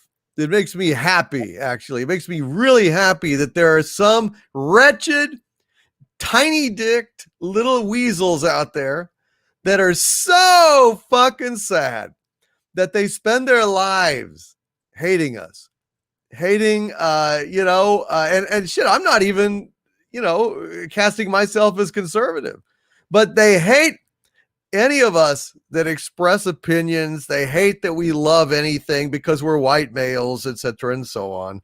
It is just wonderful that they're driven to that level of distraction and misery. I don't give 2 fucks about this clown. I can't even get worked up about this moron. Although if I saw him, it might be, tempting to what you just said. But as it stands, what a sad, limp-dicked little piece of shit. And I just laugh at their pain. It really is. The reason I bring it to light is that's what we're up against. There's a Portland art school. I'll just paraphrase what they put up, this manifesto of destroying Western culture, and the starting of the manifesto says you take what is most popular, you take over what's most popular, or no, you take over what's most prominent in a culture to change it quickly. And then it goes down to like burning the patriarchy, burning all storytelling, like, death to everything that we love, like comic books and Star Wars and everything. That's what we're up against. These people are actually infiltrating Marvel Comics, and they actually believe this shit. And somehow they got it worked out in their head that they can do this and create a superhero at the same time, or work for Marvel. So they want to collect the paycheck and destroy the thing they're in, or change it to what they want it to be when they don't even know what they want it to be. Like Right. that. The great example is Doctor Who. Best example of that. They changed Doctor Who into something they wanted it to be, but they weren't quite sure what that is. So they were going to figure it out on the fly. And then they figured out about a half a season in, oh, we can't do this. The Doctor doesn't actually work as a woman. That's why people haven't done it for so many years. It's been thought about a lot, but before uber political correctness, they thought about it and said, probably wouldn't work. It'd be a nice little gimmick. It might get a few eyes on it in the beginning, and then it would die, and then we'd be left with nothing. Well, they looked past that because the data doesn't matter, and which we've had, and 50 years prior of establishment doesn't matter. We're going to force this thing in, and that's where we're at now. Now we're having entertainment forced on us. They're trying to tell us things are popular that aren't. They're basically telling us black is white and 2 + 2 is 5 with Star Trek Discovery and Doctor Who. When everybody knows, like, sure, there's people who like it, but most of them are realists going, yeah, this isn't really popular right now. Like, this isn't the best stuff. These morons are fighting a battle that absolutely they are destined to lose. Mm-hmm. And the reason is, look, it's not like we are single-handedly, holding the gates against these SJW entertainments, and I put that in quote, that they're vomiting onto our, TV screens and silver screens. The simple fact of the matter is, human beings remain human. Human beings have the need to laugh, to love, to have passion. And these soulless, calculated, pre-packaged, prefab pieces of propaganda do not feed the human spirit, do not inspire excitement, do not provoke laughter, all the things that the general public likes. So, you've got this little sub-war going on over Twitter, and it's all very exciting for these nothings that, never change out of their PJs all day. Hell, I've seen some of these little losers like running around in their PJs in public, because it's comforting, I guess. It's their little security blanket, like Linus or some shit. But in the real world, they're not having any impact except to drive people away from those very companies, which will starve those companies. And then there will be a backlash as the companies start going through their death throes, and deservedly so, because they are not delivering the product that most people want. These stories are epic and legendary because they speak across time to the human heart and the human intellect. These other shows do neither. They speak to politics, and politics are transitory. You cannot change human nature. And it is human nature itself that will defeat these weasels. Word. That's why we have Doomcock on this show, ladies and gentlemen. There's only one fucking Doomcock. Sir. You're welcome. That just makes me sick, that fucking anarchist. These people, they just love to set our culture afire. And the fact that it's deliberate, that they know what they're doing, is infuriating. But you know what? They are fighting a losing battle, because how many people out in the real world know about Star Trek Discovery? Shit. A lot of people don't even know that there is a Star Trek. That there's a new Star Trek. And out of all those people in the country, man, how many were interested in a Star Trek primetime show on CBS that was the first time they'd fucking heard of it? 1.5 million out of how many million people with TV sets? 100. There's 331 million people in the country. I'm guessing the vast majority of them have a screen that they can watch it on. And that's pathetic. It's pathetic for Star Trek. Even if it is a repeat, you would think it would get a couple million on a prime time slot, and not just like Friday night. It's on Thursday night. Right. It is. And only the first one was a repeat. The rest were brand new on A lot of people. Yep. to a lot of people. And if they had any interest whatsoever in this fucking thing, they would have watched it. But I think they know that this shit is going to be woke. They know this shit isn't Star Trek. Thankfully, we've helped get the word out, I think, at least potentially. But God damn it, these people are sad, and they're just trying to fight history. And all it's going to get them is a nasty case of cultural whiplash. Cultural whiplash is coming like karma, because holy shit, the backlash is going to be severe.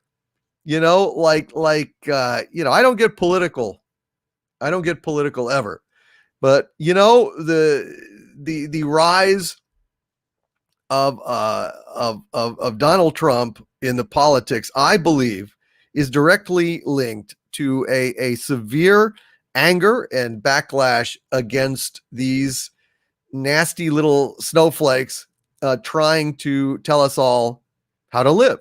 Mm-hmm. I'm not saying that that's right or wrong. I'm just saying I'm not advocating either way, but I'm just saying as a fact that that anger is there, and that anger has come from these little nothings in their little PJs and their little Twitter attacking fundamental tenets of our civilization. That's what it is. And I'm not saying it's an efficacious response. I'm not saying it's a proper response, but I think that is a source of a lot of the anger, is the cultural attacks that really everyone can recognize as paying attention. It is undermining our country, Mm-hmm. and our values and our history. And I'm not saying Trump is a solution or anything like that. I'm just saying that it's a reaction. I mean, it's an absolute reaction, and those reactions are going to continue. Unfortunately, what I've heard from my inside, I wish I could give you like some, not yet anyway, but I some like proper Doctor Who rumors and news, but the attitude of the BBC, and I'm guessing it's the same for Hollywood and Disney, is the events of the last 6 or 7 weeks. The attitude is they think essentially that 2015 is back. Like all the woke entertainment's going to be accepted now. So look for a big double, triple down. They actually think that it was all tied to a presidency. Whatever happens, I mean, it wasn't about that. It was not. It's a culture thing. It was a culture thing that was happening before, and it will happen after. And they're about to make a huge mistake, which I thought they would make, because they saw, they saw a month of rioting that was clearly coordinated, and they thought that was the will of the people, and that's why you're seeing them go so far over, because that's what they think the money is, and they are just and they thought that before. Remember, they thought that before, and then they're like, Terminator Dark Fate failed. Why? We thought the general public wanted an intersectional feminist Terminator. Because they asked all the people that would give them the answer they wanted to hear, instead of actually listening to the fans, listening to the people, which they don't do anymore. No, they don't. And they're really deluded, because I can absolutely tell you, and the reason I never get political, I don't take any sides, is because I know for a fact that anger is also on the left. We have left-wing people, right-wing people in the fandom, all of whom are upset at this attack, this coordinated seeming attack on our myths, on our culture. And it's a delusion to think that it's like one side or the other. I mean, there is just a lot of anger at this small group of extreme agitators that are, amplified in the echo chamber of Twitter, and gets carried over to Facebook. And then the cowardly Hollywood tends to listen to that kind of thing, and they've amplified it way out of proportion to the actual number of people that feel this way, that are extremists. These are extremist views. Authoritarians. Yes. They're authoritarians. Yes. And that is the enemy of the people. Authoritarianism and authoritarians. I am not about that at all. That's the least free thing I can think of. People always fucking telling you what to do, and trying to correct you and moving the goalposts and bringing up fucking pronouns and what's next, adjectives, fucking verb. I mean, like I don't care. I don't give a fuck anymore about any of that, and I'm not listening to any of this shit, and I don't recognize any of it anymore. And man, I lost my shit when I saw it in Star Trek last week. I think they're setting up Star Trek for something worse, something way worse. I think this episode was tame, but worse than Down Trek. Well, dude, the Guardian of Forever, time. I mean, they're gonna fuck with more time, and they're not gonna fix shit. They're not gonna fix shit. Let me read a couple super chats. Did you watch Star Trek Discovery? Did you watch last episode? Terraform? We can go right into that. Yeah. So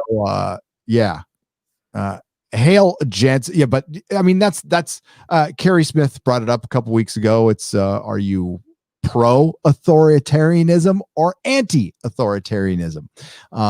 That's about it. It's not a right left issue anymore, because there are plenty of people I just talked to a couple in my member stream, and I'm sure you do too, that are on both sides.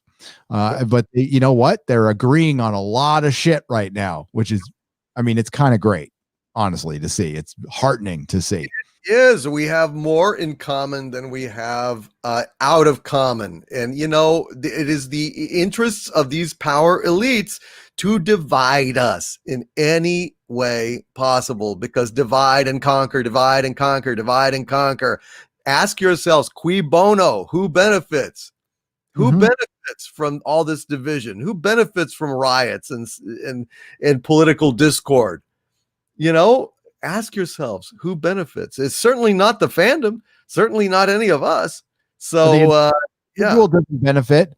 And guess what? The poor don't benefit. They're going to remain poor if the system falls apart or not.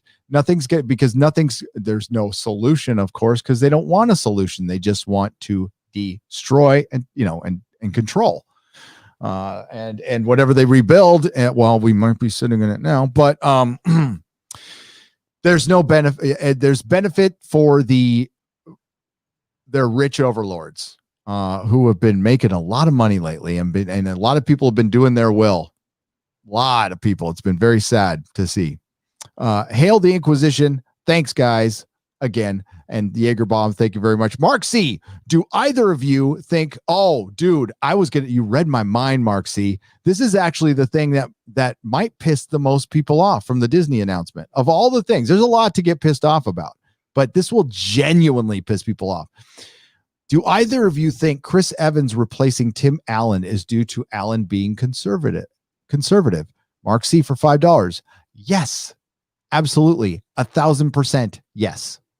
Why would you replace Tim Allen with Chris Evans to play Buzz Lightyear? Are you fucking kidding me? That is Buzz. I didn't know that. Yeah, Chris Evans is voicing Buzz Lightyear. Why? Oh, that's weird. That's weird. I can't. Wow. I don't know. I mean, I would rather go toward Jesus, I don't know. I mean, you talk about Tim Allen's availability. Well, it's only an animated show. I mean, he could knock that out in an afternoon.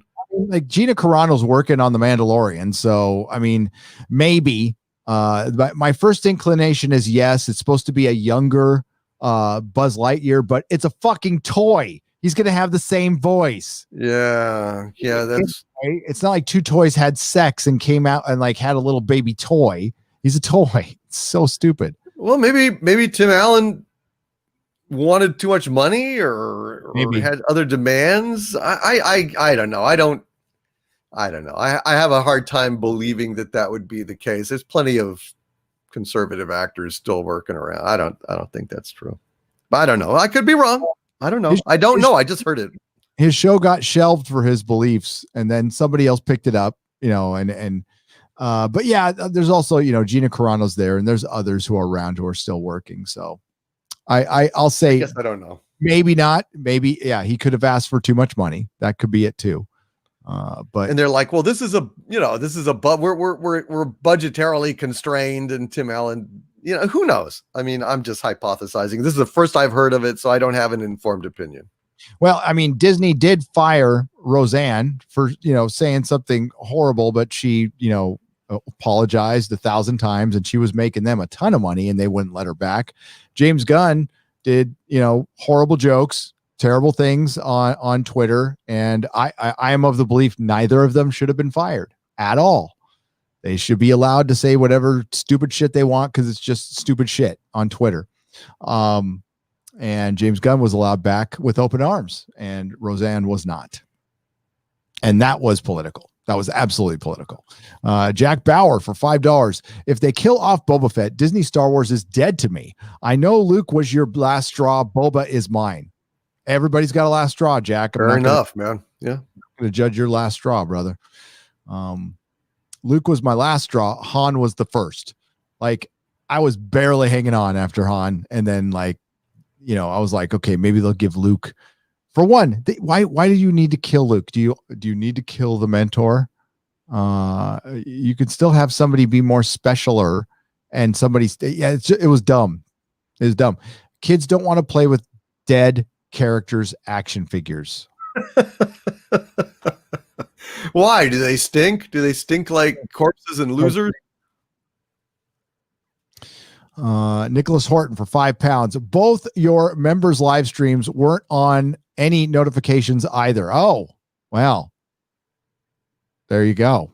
That is weird. It was a light turnout for my very light turnout for mine too. So stream, and I sent out a notification twice, but for members only streams, you're limited to.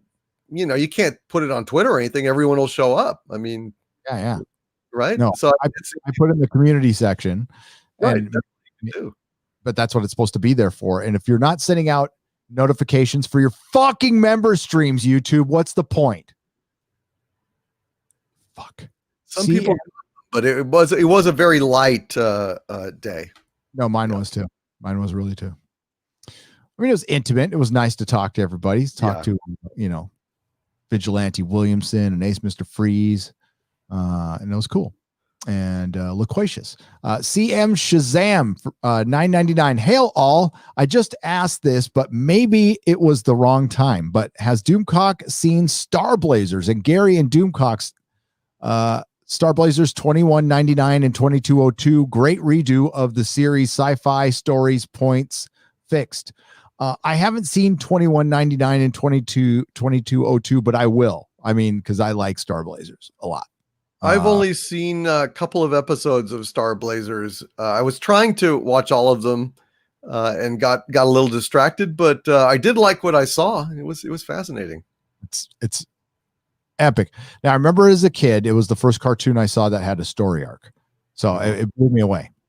Lady Greatmaster, who is not supposed to give super chats at all, for $5. Hayden loved being part of Star Wars. Was bummed he wasn't approached to voice Anakin in the Disney cartoon, so his return is an attempt to pander to prequel fans hard. Yeah, and it's not fair to him because he's not David Prowse. And I know Lady Greatmaster heard this answer already, but David Prowse had a presence. You didn't hear his voice, but that swagger, that was fucking David Prowse.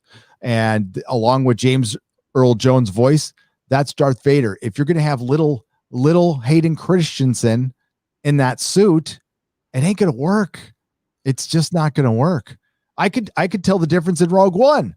That guy, I could tell that wasn't Darth Vader under that suit, that whatever guy they had under there. I was like, you're right, Gary. And also, aren't they going to have James Earl Jones voice Vader? Yeah, and he's getting up there. He is, but the thing is, so what is Hayden Christensen actually going to do?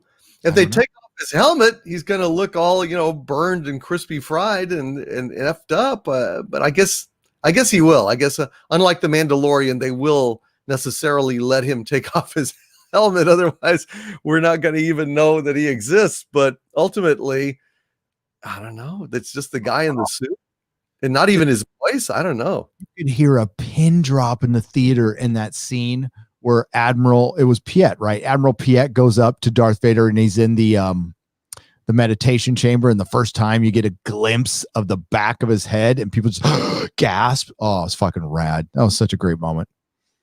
It was great. Back when like Star Wars meant something. Like every second of those films were treasured. We knew who everybody was in the background. Fucking kids knew who the editors were and knew the special effects crew's names like they were rock stars. That's how fucking big that thing was. I mean, people go, yeah, of course Star Wars is big, but no, unless you were around back then, it was the Beatles. It was the fucking Beatles. It's so goddamn sad what's happened to it. Remember when Disney, hope is the first step on the road to disappointment. Remember with Disney, hope is the first step on the road of disappointment. I like that. That's very good. Well done. That is Carrion Witch in Residence for 5 Canadian pesos. Okay, Star Trek Discovery. We can do Star Trek Discovery, then we'll do Mando. Terra Firma, Part 1. Overall general thoughts, Doomcock. Well, it of course was garbage, like all of Star Trek Discovery. Initially, I just find it hilarious, almost inconceivably comic that these people are so in love with hey there Emperor Giorgio girl, who is a stone cold psychotic murderer from an evil dimension. And that, and here she is, her molecules are not lining up with our molecules in our time and space. And so she's got to go home. Giorgio must phone home or she will disintegrate. And everyone's so torn up about it. Even Saru, knowing that this psychotic bitch used to dine on the ganglia of his people as some kind of twisted delicacy. But no, she's so wonderful. She's so wonderful. And it's just like, it's hilarious. Everyone on Discovery loves that hideous murdering fucking bitch, Giorgio girl. It's just astonishing to me, Gary. That right there made me just laugh and laugh. And I want her to die. Mm-hmm. I want her to suffer. I want her. If they filmed her thrashing on the floor for a full hour, I would enjoy it. That's how much I hate Giorgio girl. I cannot stand that fucking character. I cannot stand the woman who plays her anymore. That's how much I hate that character. The snarky, snide, this presumption that she's just so fucking cool when really she's just hideous. I cannot fucking stand that character. What a joke. And then they go down to fucking Narnia. They go down to Narnia and go through the wardrobe to the magic dimension. God damn it. I fucking hated it, man. Michelle Yeoh, I loved her in Crouching Tiger, Hidden Dragon. Thought she was brilliant in that movie, and it's all ruined. It's all ruined. Again, her acting is, it just doesn't translate to this. It's not her strong suit. She would have been better as the stoic captain. I would have respected it more. She is awful in this part. I mean, all the acting sucks in the show, like all of it. Stamets, his freaking weird Jodie Whittaker facial contortions, which are just as bad, if not worse.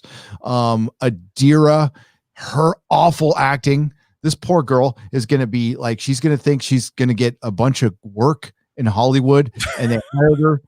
I'm sorry, did I say this poor person was hired how she identifies, and it's going to mess her up in life.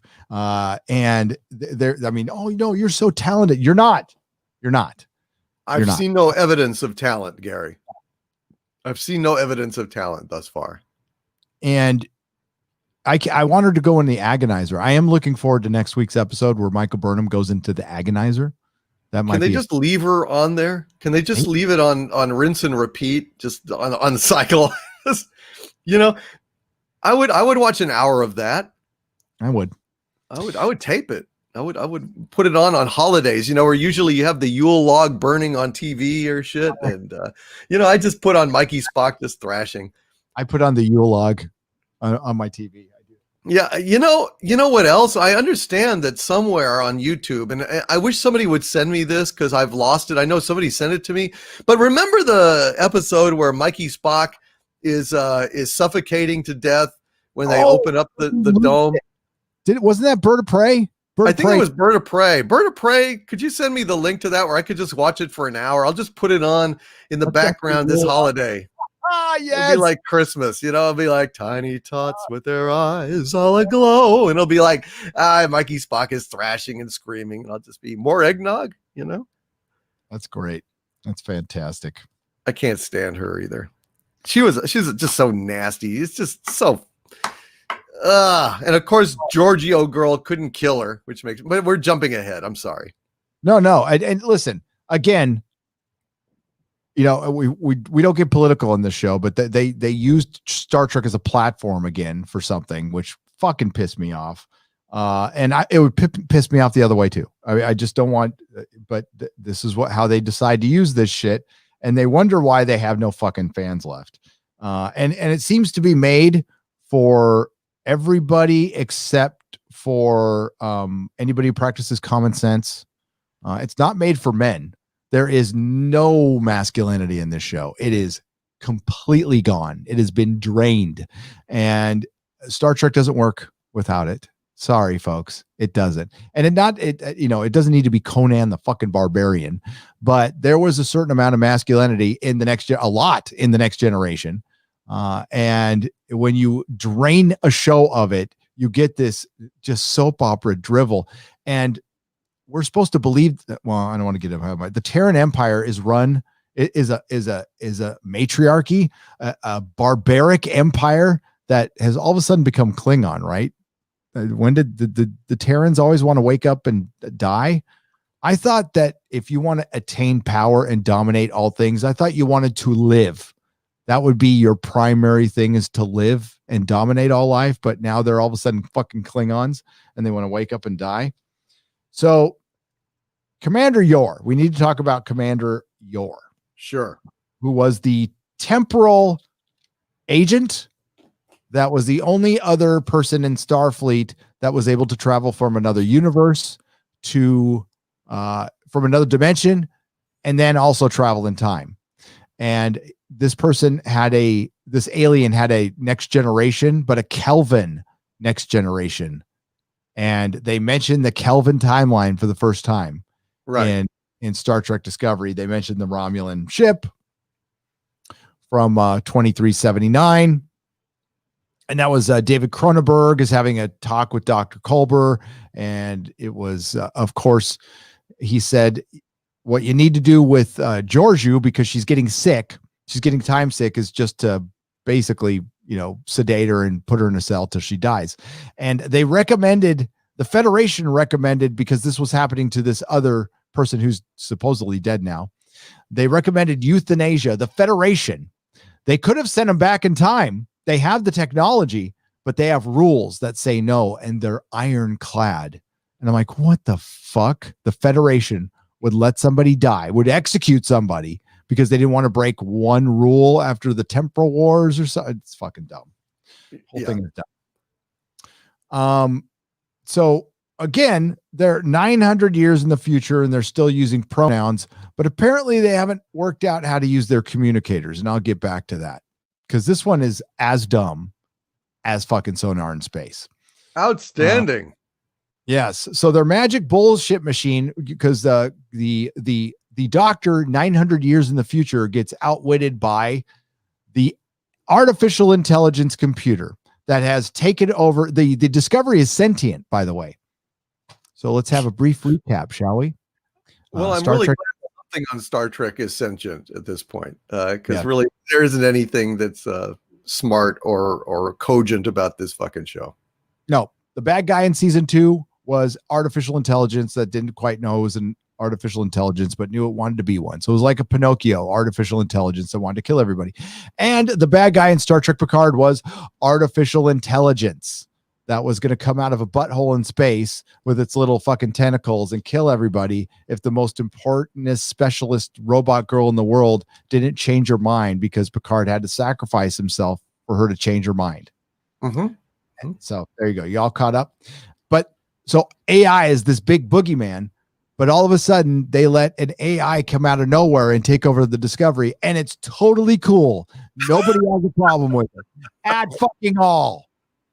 Oh yeah, well, it's the friendly sphere AI, of course. Although it could easily be infected by Leland, but never mind. Shit, it's perfectly. And even they were outlawed. AIs have been outlawed, but no, it's perfectly fine as the brains of the disgracery. Yeah, are they still outlawed?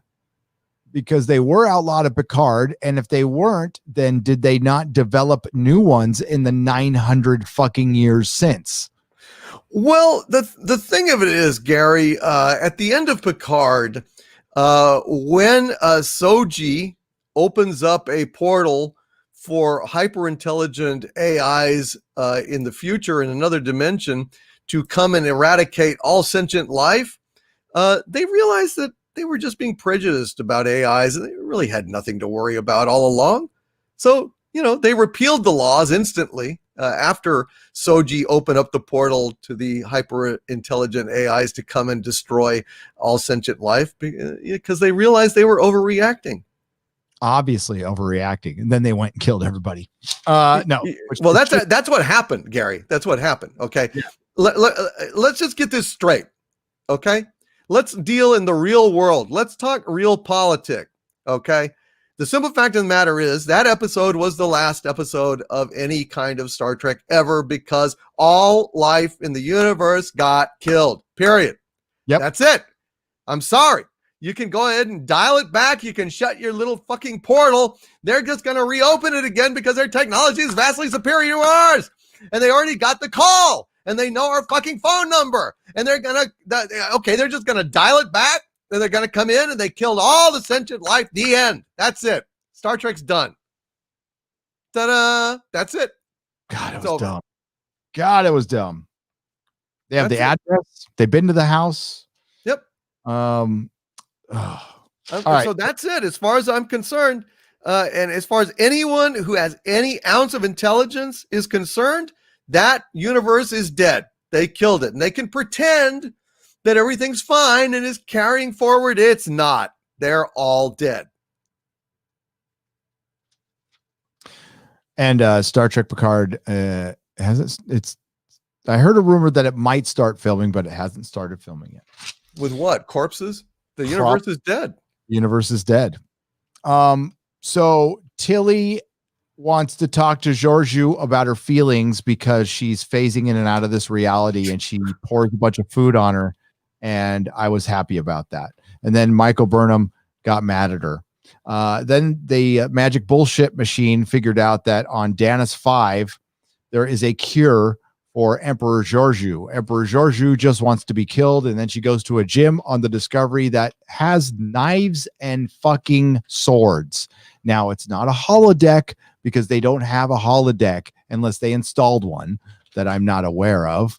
I mean, was there always knives? And for Worf, there was like Klingon shit, right? But there wasn't any knives and swords for regular Federation science vessel, crew members to work out by killing your enemies. Yeah, it's a workout, great cardio. Get you panting when you see the life go out of their eyes and their severed head lying in the corner. It's swell. It's good fun. Booker talks to Saru about wanting to become a member of the crew by bypassing, the academy and everything, and he just wants to join. And Saru says, "Well, you'll have your moment." And Stamets and Adira have a fucking cringe scene because all the alphabet members have to have scenes together now separately because they can't interact with straight people because they're too heteronormative now.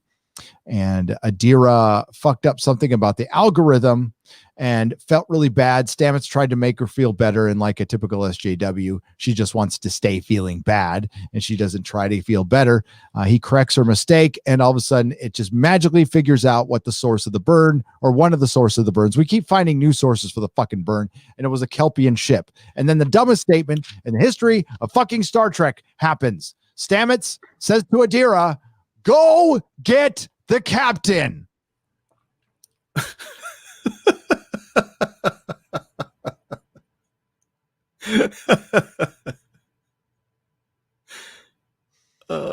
Brand new comm badges. For one, they're called comm badges, which go fetch the captain. Go fetch. Go get him. Go get him. Shit, in the first season of Star Trek Discovery, they're beaming all over the ship. Yes. Oh, there's no going to get. Those comm badges can throw a screen right in front of you. These brand new ones, they can instantly beam you in. I don't know why anybody walks anywhere in the ship. They did a whole joke of dumb Linus accidentally beaming to different parts of the ship. Why would you walk anywhere? You could send the captain the information. You could call the captain, or the captain could beam right fucking there. Go get the captain. Yep. That's pretty painful. Or you could just fucking call the captain. You could even just use your comm badge to comm.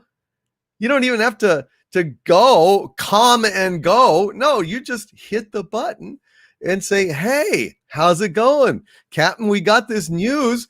Patch into this computer here and take a look for yourself," because it's not like they're hardwired anyway. They can go ahead and look at any screen on the ship, just like we can send a web page across time and space to each other.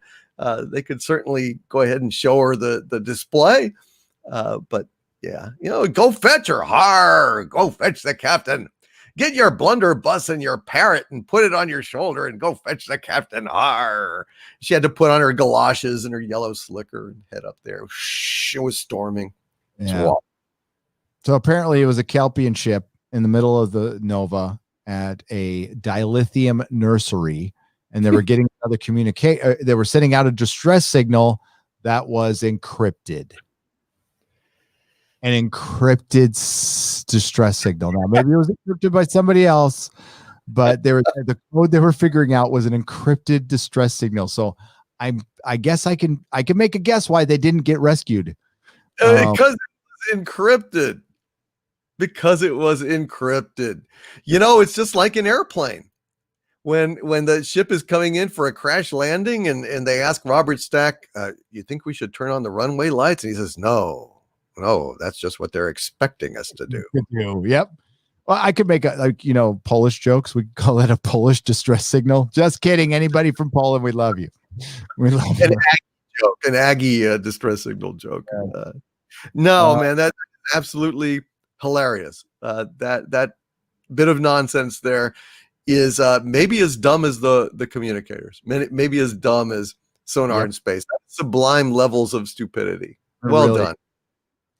So they want to remind us all about the first episode of Star Trek Discovery ever. So they sent Georgiou and Michael Burnham down so they can have a long conversation on Danus 5 before they finish their conversation right when they need to. And then they look at their coordinates and they look for a sign of life. And there's Carl, the Carl at the edge of forever. It's the guardian of fucking forever. You know how I know? He's wearing 30s garb and he's got a star dispatch, which told us that Edith Keeler was going to die. What association does the Discovery have with the Enterprise's association with the 30s? Because the Guardian of Edge Forever can send you anywhere. It wasn't just the 30s, but this one had to be the 30s because they had to remind us of the original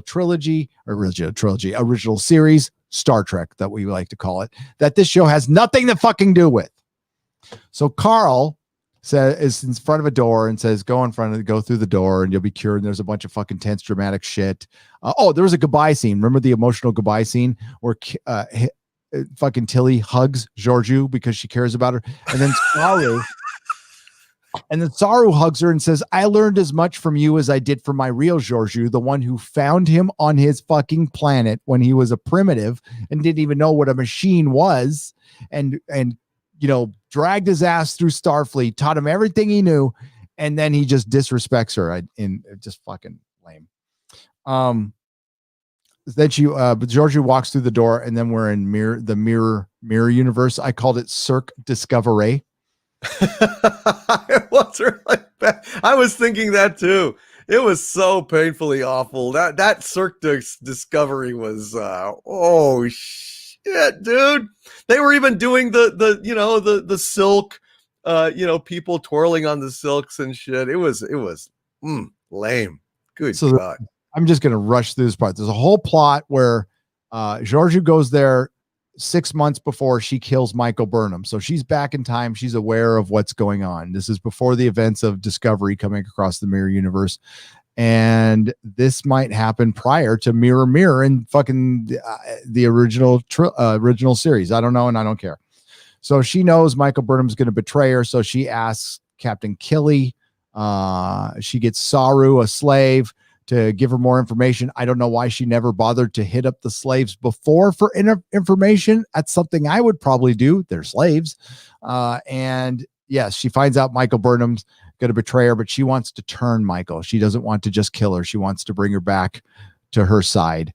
And that doesn't happen. There's some stupid mirror shit. There's a circus thing. Stamets was supposed to kill Georgiou on Michael Burnham's orders. She ends up killing Stamets, so Stamets dies again. No loss there. And Michael Burnham and Georgiou have a confrontation at the end, and she doesn't kill her. She changes the timeline and sends her on her way to the Agonizer, end of part 1. And this is supposed to be a big, long goodbye for a horrible character. And it's just... I don't know how people can like this show. I don't either. Well, that's what I was going on and on about, is that I cannot stand that character. And I don't know why they have so much love for this character that nothing out of its mouth but snark, bile, negativity, sarcasm. Just a pig. Just a real pig. Terrible. Absolutely terrible. And I'm sorry I watched it. And part 2. Now, this one was tame because they didn't bring out pronouns or anything, but they set up the Guardian of Forever who can, because that's the one thing we needed. They went 900 years in the future to get away from canon. They've ended up fucking up more canon. They ended the Vulcan story. They ended the Terran story. They ended the Romulan story.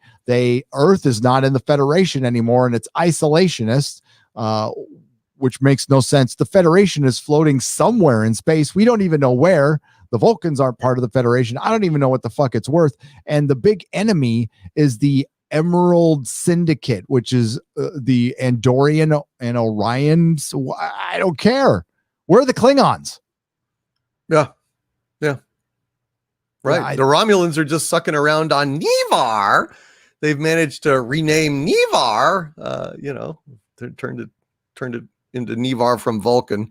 It makes me sick. But I tell you, Gary, I don't know. I've watched the old Star Trek, and I have to say that's not the Guardian of Forever. No. The Guardian of Forever is on a planet with Roman-esque ruins and looks kind of like a melted donut, melted stone donut. So this is not the Guardian of Forever. Oh, no. And if there was a Guardian of Forever, it wouldn't be so lame as to pick, it's seen all of history. Don't forget, Gary, when it was showing Earth history to Kirk and Spock, it saw Rome, it saw the West, it saw all these things. Yeah. World War II. Particular fucking time, and get a nice little tweed suit in a newspaper. It's not that lame, and it's not a person. It doesn't joke around, doesn't really have a personality, has a booming voice. That's not the Guardian Forever. I don't give a fuck what they say. They're fucking morons. And that planet was not covered with snow. and hills, and it was a fucking flat plain. It was pretty rocky. Yeah. I mean, I don't recognize it either, but that's what it's going to be, and it's going to fuck with a bunch of Star Trek shit, and it's just going to suck.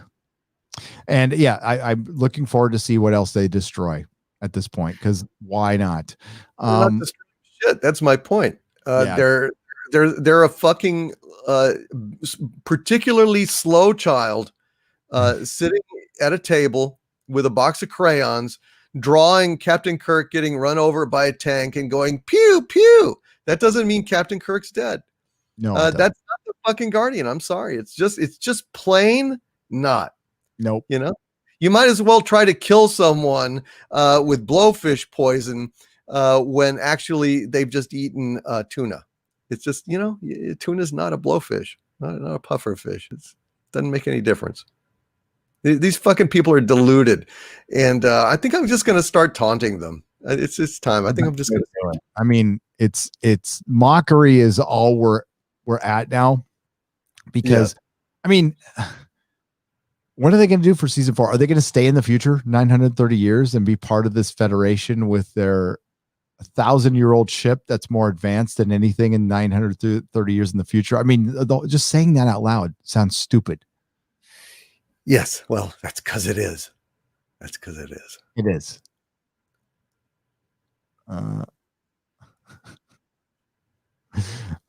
Polaris sucks that he sent me a DM.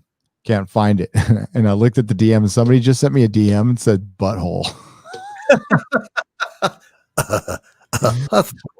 I think it says butthole. That's cool. Polaris sucks for 5 Canadian pesos said, sent you both the DM on Twitter for my account. It's a 20-second GIF I want you to check out sometime. It's totally how they make STD, and I will check it out. I tried real there, but I failed at it. Tiberius Kirk. My son's middle name is Tiberius, by the way. Love all the work you guys do. Keep it up. Thank you, Tiberius Kirk. I appreciate it. Thank you, sir. Bluetooth Satoshi for $2. Shakti and Ahsoka aren't Twi'leks. They're Togrutas. I don't even know how to pronounce that. I don't know. I thought they were Twi'leks. I guess not. I'm not that into the fucking Clone Wars. I watched it, but I wasn't like hardcore. I like Ahsoka. I like her okay. I don't think she's the be all end all. I don't think she should have become a focus. I thought when they were bringing her back in Rebels, it was the only episodes of Rebels I cared about, and I thought they were giving her a send off to kill her. Her being alive now is kind of ridiculous. It is. As an original trilogy fan, Mikey Gussler for $5. Don't forget Ironheart, which will have the hero take all of Tony's stuff, but that's okay because she's a hero, and her name will be Riri Williams. Oh, I remember, Mikey. I remember Riri Williams, and she's going to build her own suit of armor that will be better than Tony Stark's, and she's going to she's going to be better than Tony in every way. A teenage black girl of science.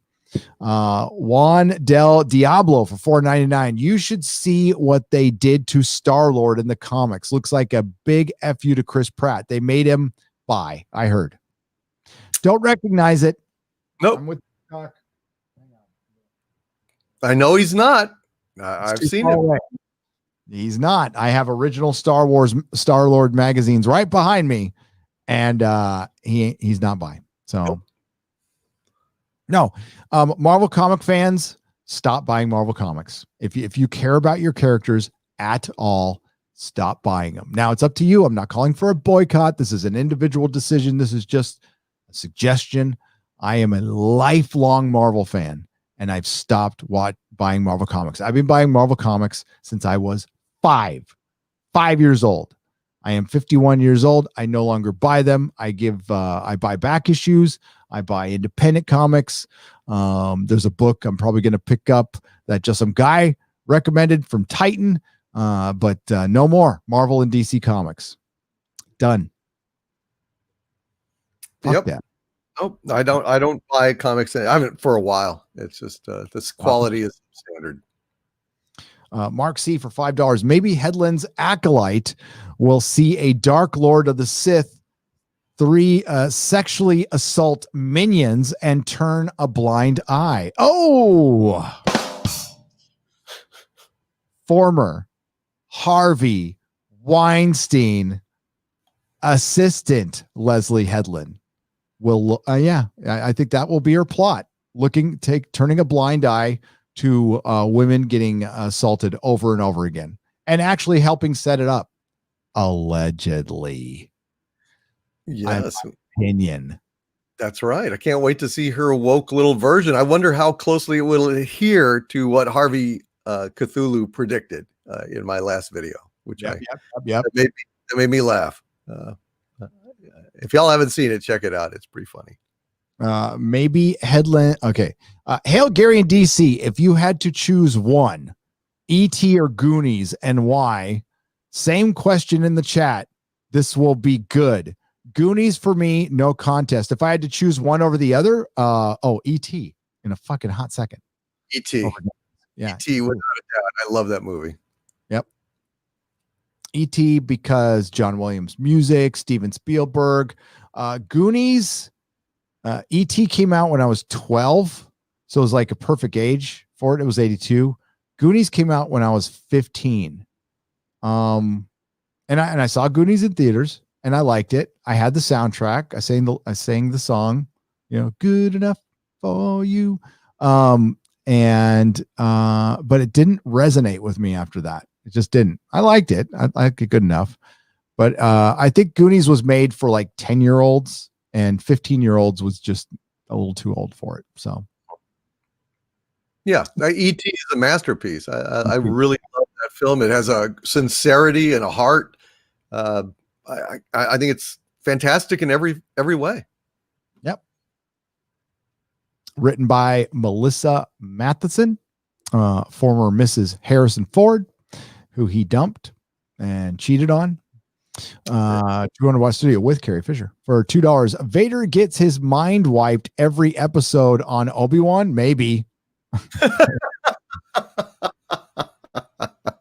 You'll forget my address. I'll forget your address. I'm not the Jedi you're looking for. You're not the Jedi I'm looking for. You can go about business. Goodbye. And then he gets back to the Star Destroyer, and halfway across the galaxy he says, "Hey, don't." You will pee inside your suit. I have peed inside my... Max Santiago for $2 says Star Wars is dead to me. Well, I mean, it'd be too difficult of a question to ask the entire chat. But I am curious because I think there's a lot of different parties on this. Like, where are you at with Star Wars? Is forgiveness in your heart? Is all hope lost? Let me put it this way. If you're holding out for a George Lucas Star Wars, abandon all hope. That ain't happening. I mean, I think most of you know that, if not all. That's never going to happen. I believe that The Mandalorian is the absolute best it will get, and that's because you have Jon Favreau there, not Dave Filoni, Jon Favreau. The minute Jon Favreau is gone, then you have Dave Filoni. And I think Dave Filoni plays to certain Star Wars fans quite a bit, but I don't know if normies would catch on. Dude, Rebels was not good. It was not good. Sabine was the most annoying character you could possibly think of. So just straight up Mary Sue. Yeah. Yeah, no, and I suspect Filoni of having SJW sympathies. I think he's a SJW sympathizer, and left to his own devices, I am not optimistic that he would do the right thing. No. EU people hate him. Hate his guts. I'm indifferent, but I mean, I watched Rebels, so I saw the great potential for woke Star Wars getting into the live action stuff. And if like Favreau left and it was just Filoni running it, it would go downhill. I think Favreau is the guy keeping this thing propped up and making it somewhat cool. And I'll say it, masculine. The Mandalorian's a masculine show. It's got some dude stuff in it, and that's good because Star Wars needs that. I don't mind the egalitarian stuff. I think that's where Star Trek lost its way. Star Trek was very egalitarian, and they went hardcore the other way to make it a matriarchy. We passed up this part. I'm sorry. The Terran Empire in Star Trek Discovery was all women. There was no like dudes. There was no buff dudes. And this is it's an entire empire based on like, if I want your position, I'm going to kick your ass for it. We're going to fight. Of course, there was one fight and the Asian guy got his ass kicked by the black girl. Right. Over and over. I mean, just viciously beaten this poor chump. He should have known. He should have looked at the title of the show and realized, oh, I'm on the show where I have to hide my dick and pretend that I don't have anything down there. Oh shit, I screwed up. Sorry. So Max Santiago, it's dead to me too. I mean, is there a possibility it might not be? Of course, I'm not going to close. I'm not going to shut anything down, but I'm not going to like waste a bunch of time either. I will cover it for the channel. If I watch something that I think is good, I'll say it's good. It doesn't mean I'm like going to jump on board. And I mean, like, again, this is a small story taking a place like in an insignificant time where they're just mopping up after the battle and you're taking on the remnants of the empire, which that's not intimidating in any way, shape, or form. And if the empire is bigger, then you just once again took away from Luke Skywalker's story. And every time you do that, you make him less important. And that's what's truly being erased is Luke and Han, without a doubt. And if they don't redeem both of those characters, which I don't know how you do it with Han because he's dead. He's a complete loser. Just walked up to the homicidal maniac with the big lightsaber and practically threw himself on it. It's pathetic. Forgettable characters killed icons.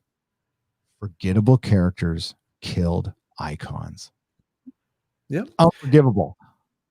Yeah, and they thought that would elevate their characters. They'll a shortcut to glory. That's what they love to do. Like that's why they go ahead and have these characters humiliate and dominate over the old ones. It's like we're going to think in some kind of primitive Lord of the Flies kind of way. Oh, well, this movie must be better than the old one because these characters are so much better than the old ones. It's just like we're that fucking stupid that we think that the Death Star was smaller than Starkiller Base. So Starkiller Base is better, even though not one of us can conceive of the horror of an entire planet of people being destroyed. But, we're going to feel that much more keenly a whole bunch of planets being destroyed. We can't even get one planet processed in our heads. It's ridiculous. It's pointless. That's JJ. That's JJ. Ridiculous and pointless. Oh my God. And you know what the legacy for the Disney trilogy is? Trivia questions. It will be, so-and-so killed Han Solo. Right. Yeah. What's his name? Yeah. Killed Han Solo. Guy that banged Lena, what's her name? Lena on that girls show. The guy looks like John Travolta if he got hit a couple more times. That guy, yeah. No, I think he's an actor. He just, fuck it. Yeah, he's a good actor. It's not his fault. Not his fault. He was given fucking nothing. Yep. I will never watch The Last Jedi again. I was watching clips for my video. It's the first time I've seen full clips of that, other than like very short sound bites, since I watched it, and I fucking hate that thing. I really do. The intensity of 1,000 suns. Bobby Lane for $5. Hail Gary, hail Doomcock, and hail wrenches. Disney should just do a Jar Jar standalone, the show too. Why not? Do Jar Jar and who was the Gungan that was voiced by Brian Blessed? Have him come back too. Yes. Yep. Paint by Sabermetrics movie making.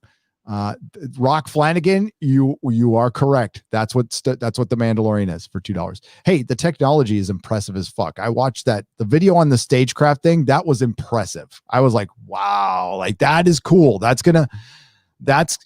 Once it gets in the hands of an artist, like so I don't know, Matthew Vaughn or something like that, we'll get something fucking good out of that. And they're going to be able to do some stuff with genre now. If I was Lord of the Rings, I'd be looking into that heavily. If I was Amazon, I would build one tomorrow because it looks, you can tell sometimes when the line ends, I can, but the lighting, it gets the lighting right. You don't have to set up lighting because it does it for you. So you get instant afternoon lighting. That's amazing. Crazy. Yeah, it's amazing. So it is really impressive that Lucasfilm is taking all the credit for it. And I bet your ass that somebody developed it and Lucas just bought it and said, we develop it. And it was just some guy in a garage or gal who invented it. Fred W. Bonzo, thank you for the thumbs up to 99. Ian Slater for $5. Disney and Lucasfilm showed their Star Wars is now a wide net to be a cash grab. Shit on the wall, and we'll see what sticks to maximize profits. It's a shame Star Wars is dead to me. Yep, that's exact. I mean, if I could pull up the exact statement that Bob Chapek said before we go. But while I'm doing that, let's talk about the Mandalorian while we got time. Okay, yeah, let's. This episode, once again, I have been confronted by the fact that my hypothesis is true. This show is extremely divisive, not in terms of absolute loathing or absolute love, but just from episode to episode. 50% of the fans think, this one sucked. 50% of it think it was pretty good. It's just bizarre. And for me, this was an episode I absolutely loved. I loved it. Now, I'm not saying that it didn't have flaws. It definitely had some really stupid parts to it, but they all do. And the simple fact of the matter is Bill Burr was great. I loved actual scenes, actual dialogue with actual fucking characters. I loved Mandalorian not being a punk ass bitch and being saved by anybody, actually standing up on top of that moving transport and beating the shit out of those pirates. I thought that was fucking cool, man. I really enjoyed it. I agree. This I was not I haven't even done. I'm going to do a quick review for Nerdrotic Live because I owe a review for the last 3 episodes. So I liked the last Gina Carano episode, the Ahsoka Tano episode. I thought Rosario Dawson looked really good as Ahsoka Tano, and I thought it was extremely slow. I thought the fight in the beginning was good, but the fight at the end was dumb.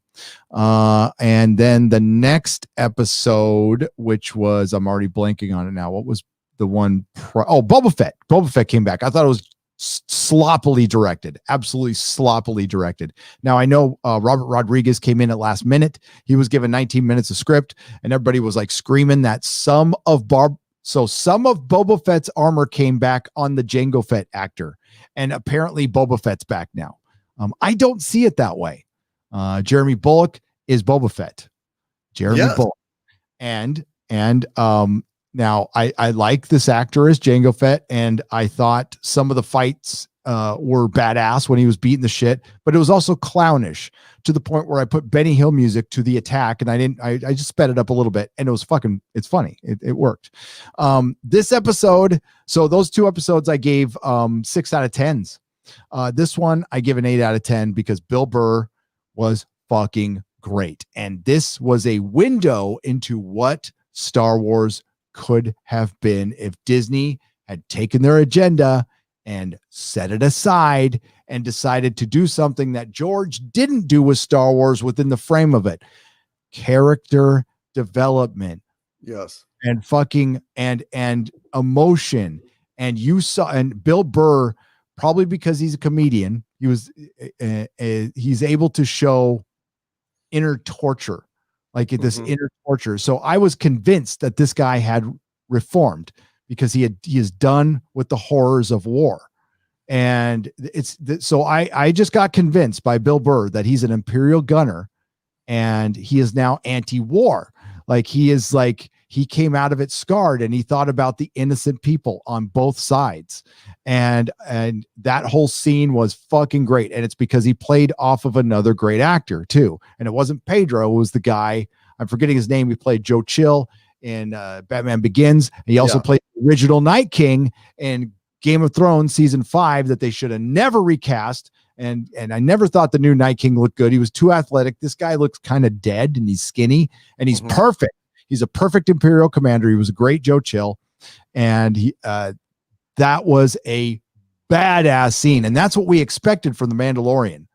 Like two guys, I mean, this is supposed to be a gritty, hardcore show. And that's what that was for a moment. So we got the window of what it could have been, and Bill Burr delivered a perfect performance. So it carried the show. I did, like having Agent May and Cara Dune in the background being snipers. That was perfect. That was fine. It was great. Everybody had something to do in the plot. Everybody did. And the Mandalorian got his moment to shine in combat. It was really well done. And I don't understand people saying, I didn't like this episode, or, it wasn't as good as the last episode. Let me tell you something. All right. I have a real fucking hard time with Boba Fett. Okay. I am not, look, for God's sakes, Boba Fett was kind of small and kind of weaselly. And, I mean, look at the way he turns his head. He's kind of got his hands, funny, and he cranes his head when he says, what if he doesn't survive? He's worth a lot to me. He was very weaselly. He was not a big strapping, Kiwi guy. And I was in the prequels. Okay, well, that's the stock that they picked. It was a bad decision, but line him up with Empire. Play Boba Fett stuff with Empire. Play his voice in Empire, and then line him up here. They walks different, talks different, acts entirely different. So it's very hard for me. I mean, in theory, I accept him as Boba Fett, but never in reality. No, it's so far different. It's ridiculous. And George is paying the price for not thinking about certain details out of either laziness. I can't think of a better fucking way. And yes, George is fucking lazy. George directed fucking Revenge of the Sith sitting down in a folding chair drinking a can of Pepsi. Directors don't sit anymore, but George did. And I watched all this, but listen, before Mr. Plinkett, I watched all the special features, all of them, every second. And you can see that George was soft. Like he lost his drive. And it was a bad decision with the Boba Fett. It was a very bad decision. For one, he's missing most of his costume. We got the armor, and Doomcock's right. It's going to look just as bad when Hayden Christensen is wearing the Darth Vader armor. You're going to go, that's Hayden Christensen wearing a Darth Vader costume. This feels like the Jango Fett actor at the age of 60 wearing Boba Fett armor. And I'm supposed to accept that. Well, nah, I don't. Yeah. And as far as this episode is concerned, I liked Bill Burr's performance. As far as how it sits in the whole season of television, though, I can't ignore that they got coordinates for a moving ship. A moving ship. They got coordinates, and that's all they were supposed to do was get coordinates for a moving ship. The entire episode to find out where a ship is. That's moving. Right. Oh, I can't forget that. But well, he did get a call. He did get to make a call to him, so he needed the coordinates to be able to make the call, which was a good moment. It's actually nice to see the Mandalorian grow some balls and actually have some testosterone. You know what I mean? Like go ahead and taunt your guy, say I'm coming for you. Well, that's a time-honored thing to do in movies. I enjoyed it. It is. It is. You've got the thing that's most valuable to me. I mean, it was this Taken moment, I have a very special set of skills. Exactly. That would have been better, but it's all right. It's fine. It's fine. But we also have to remember that there's only one more episode left in the season. That was the penultimate episode. So I and many other people were right. After episode 2, we're like, okay, this is what we're going to get. We're going to get a show that's pretty slow and prodding, and the amount of information we're going to get in a normal TV series we would have gotten in the first couple episodes. And they're going to just stretch this shit out as long as they can because it's written with data intel. Now, here, I want to play this for you. I'm just going to play the sound. I'm just going to play the sound of Bob Chapek talking about the perfect kind of storytelling. Hang on, let me make sure the volume is up. And I got to make sure. There we go. This is Bob Chapek. This will enable us to tell great stories inspired by the perfect mix of creative excellence enhanced by data-driven audience insights delivered in ways that consumers want. That is Disney Star Wars. That's what. That's it. That's beautifully. You just nailed it. You nailed it. That's absolutely correct. They have betrayed their entire reason why Star Wars is moribund at this point. Grandpa in an iron lung. That was my analogy. And I think this explains why. Agent Zero for $5. 90% of Disney announced projects were already talked about or leaked. Correct, Agent Zero. The other 10% will be dead and forgotten before they get to the next step. Not Agent Zero for $5. I'm not going to argue with a single letter of that couple sentences there. Overkill 161 for $4.99. This reminds me of when Canon Films would throw together concept posters at film festivals trying to get investors to fund a movie they wouldn't make. Bingo.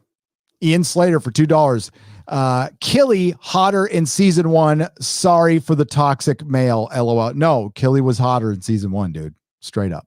Well, Studio for $2. Gary, obviously Hulu Aliens will be about the Queen. It will.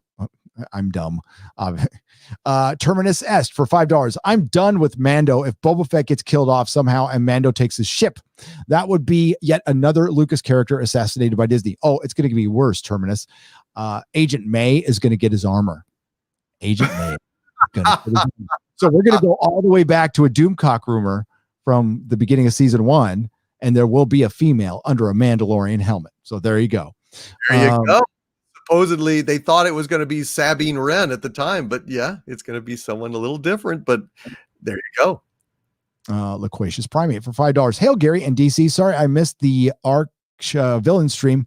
Didn't see the link until it ended. Look forward to 10 shows of data-driven analysis though. I can't wait either. That will be so exciting. Critical Rambling sends a hot dog for $1.49. Axel the Bounty Hunter for $5. I'm proudly part of the Fandom Menace in my Twitter bio. I am not such much of a Star Wars fan as much as I'm a Boba Fett fan, and that's all good. That's good. That's fine. You could love whoever you want. You could enjoy this show. That's the key. Is I do not recommend Disney Plus. I do not recommend Disney Star Wars in any way, shape, or form. But if you like The Mandalorian and you truly enjoy it, like I said earlier, don't let me ruin your enjoy. Go ahead and enjoy it. We could still be friends. We don't need to agree on everything. That was the weirdest thing about that Twitter thing. It wasn't weird. It was a bunch of people who maybe really didn't understand what the Fandom Menace was all about. That's all I can say. And it's about a lot of things, but you can't come at people like Ichibaka. Like Ichibaka's OG. You can't come at people like Ichibaka and expect Ichibaka to like The Mandalorian. There are some people out there who use the hashtag The Fandom Menace will never fucking like Star Wars again and never, ever give it credit with good reason. I mean, Ichibaka writes a blog called, or I'm sorry, a website. Sorry to disrespect Ichi. Disney Star Wars is dumb. So know what you're getting with Itchy, right? And Doomcock and I have come pretty hard at Disney too. Yep. But like, we could always be won over with good art. If it's a good story and it's good art, and that I can be won over. Now I have a harder time being won over by somebody who has attacked fans. That one I draw the line. I have a hard time separating the art from the artist. Now, an artist can be a whack job, and I mean, honestly, don't care what their politics are. If they just support their guy and they don't attack anybody else, that's totally fine to me. I don't care. But yeah, they can be as crazy as they want as long as they haven't like hurt any children or attacked a fan. I'm good. But there's a lot of people from Lucasfilm who attack fans directly. Yep, and that we do not forgive. Nope. Dark Claw for $1.99. Peter Quill is now bi. I'm done with Marvel. Good. Be done with Marvel. Show your dissatisfaction. Not every character needs to be effing bi or gay. It doesn't matter. For one, these are two-dimensional characters. And if it matters so much, then create a new character. You're going to take Peter Quill, a character who's been popular for months or years, not that long. I mean, since Guardians of the Galaxy 2014, nobody fucking heard of him before then, except for Marvel fans. And to appease a bunch of people who had never heard of him before 2014 to turn him bi and who don't read the fucking comics, they just alienated somebody who knew who Peter Quill was prior to 2014. You fucking morons. Yep. Completely short-sighted, ignorant. They don't give a damn. Nicholas Horton for $5. A new idea. Also start sentencing pop culture stuff to Harvey's Dimension. I'm about to send. You know what? That whole fucking idea of Peter Quill being bi is sentenced to Harvey's Dimension. He can feast on that, on the soul of whoever made that decision. Food. I like it. Food. Yeah.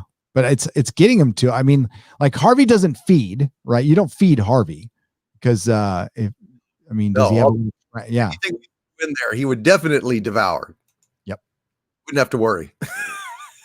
Douglas Nilsson for $5. The Mandalorian is okay show that appears to serve D+ well. However, even if it was a masterpiece, it could not save Star Wars. Douglas, I agree.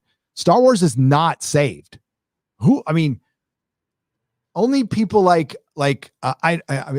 Star Wars is not saved.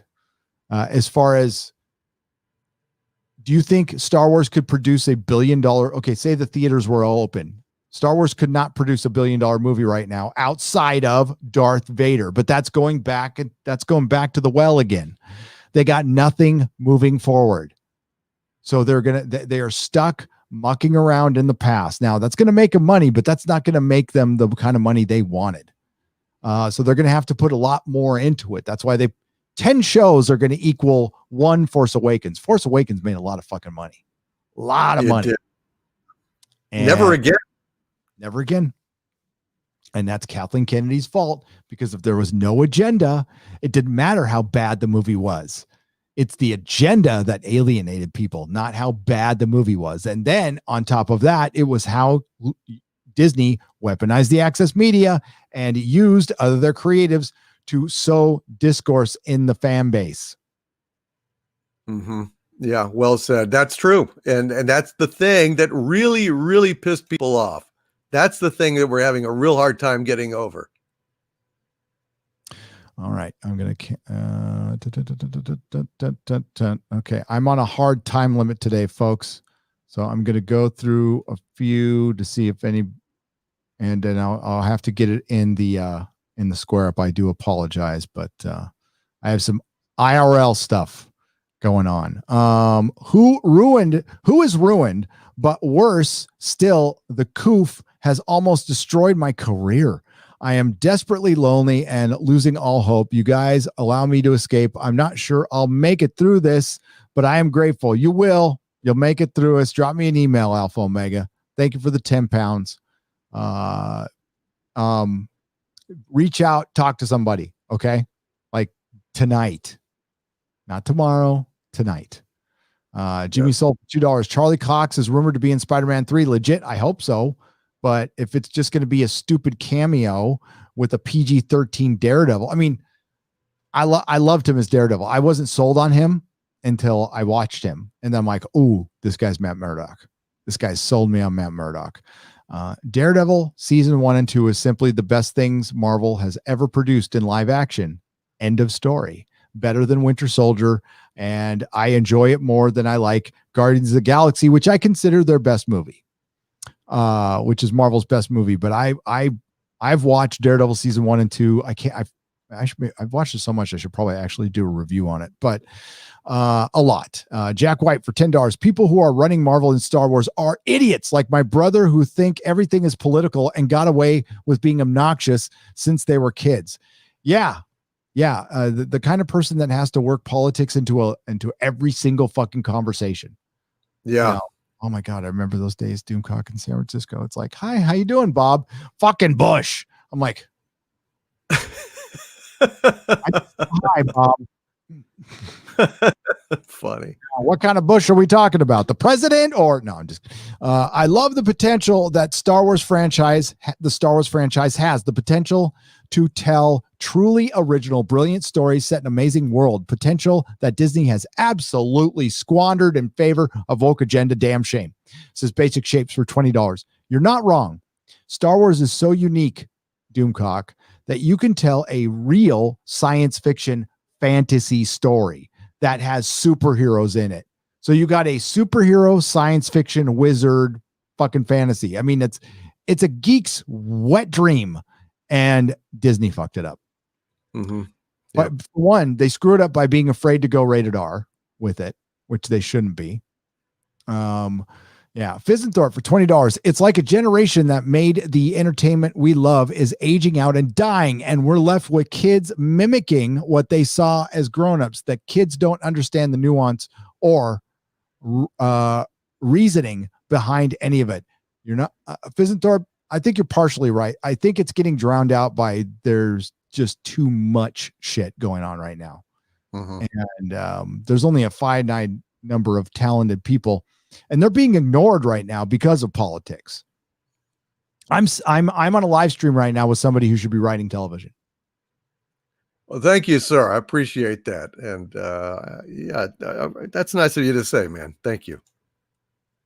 And that's being, unfortunately, because of gatekeepers and other bullshit, it's not even worth it. And honestly, I mean, who would want to work in Hollywood right now? Like, it'd be terrible. But there's a lot of talented people on this platform in the chats that should be working. I mean, Critical Drinker, Doomcock, Robert Meyer Burnett, all should be working on in fucking Hollywood, and they're not.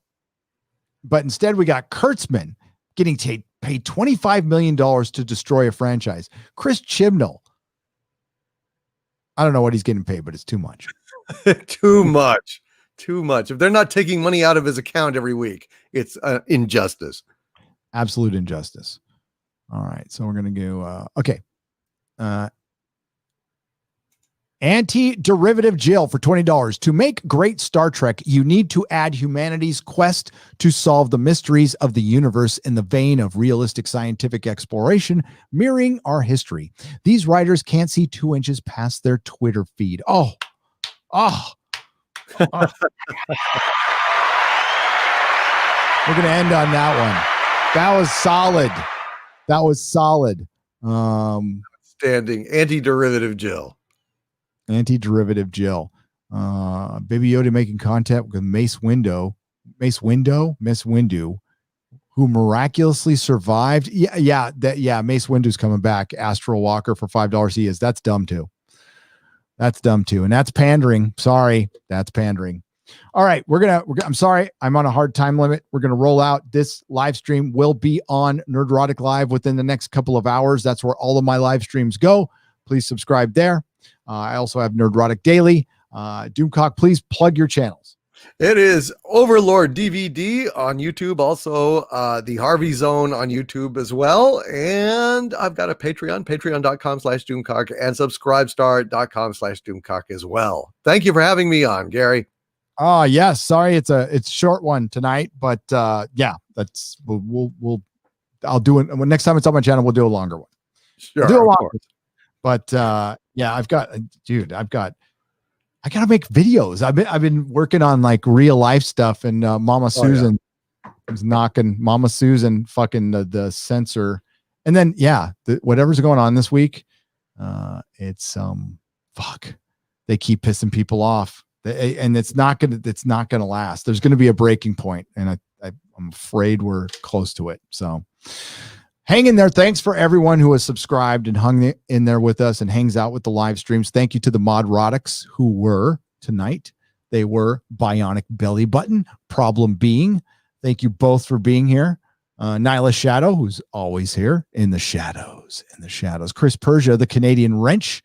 I thank you very much. Eric K, I know you're in Las Vegas. I forgive you for actually missing a show.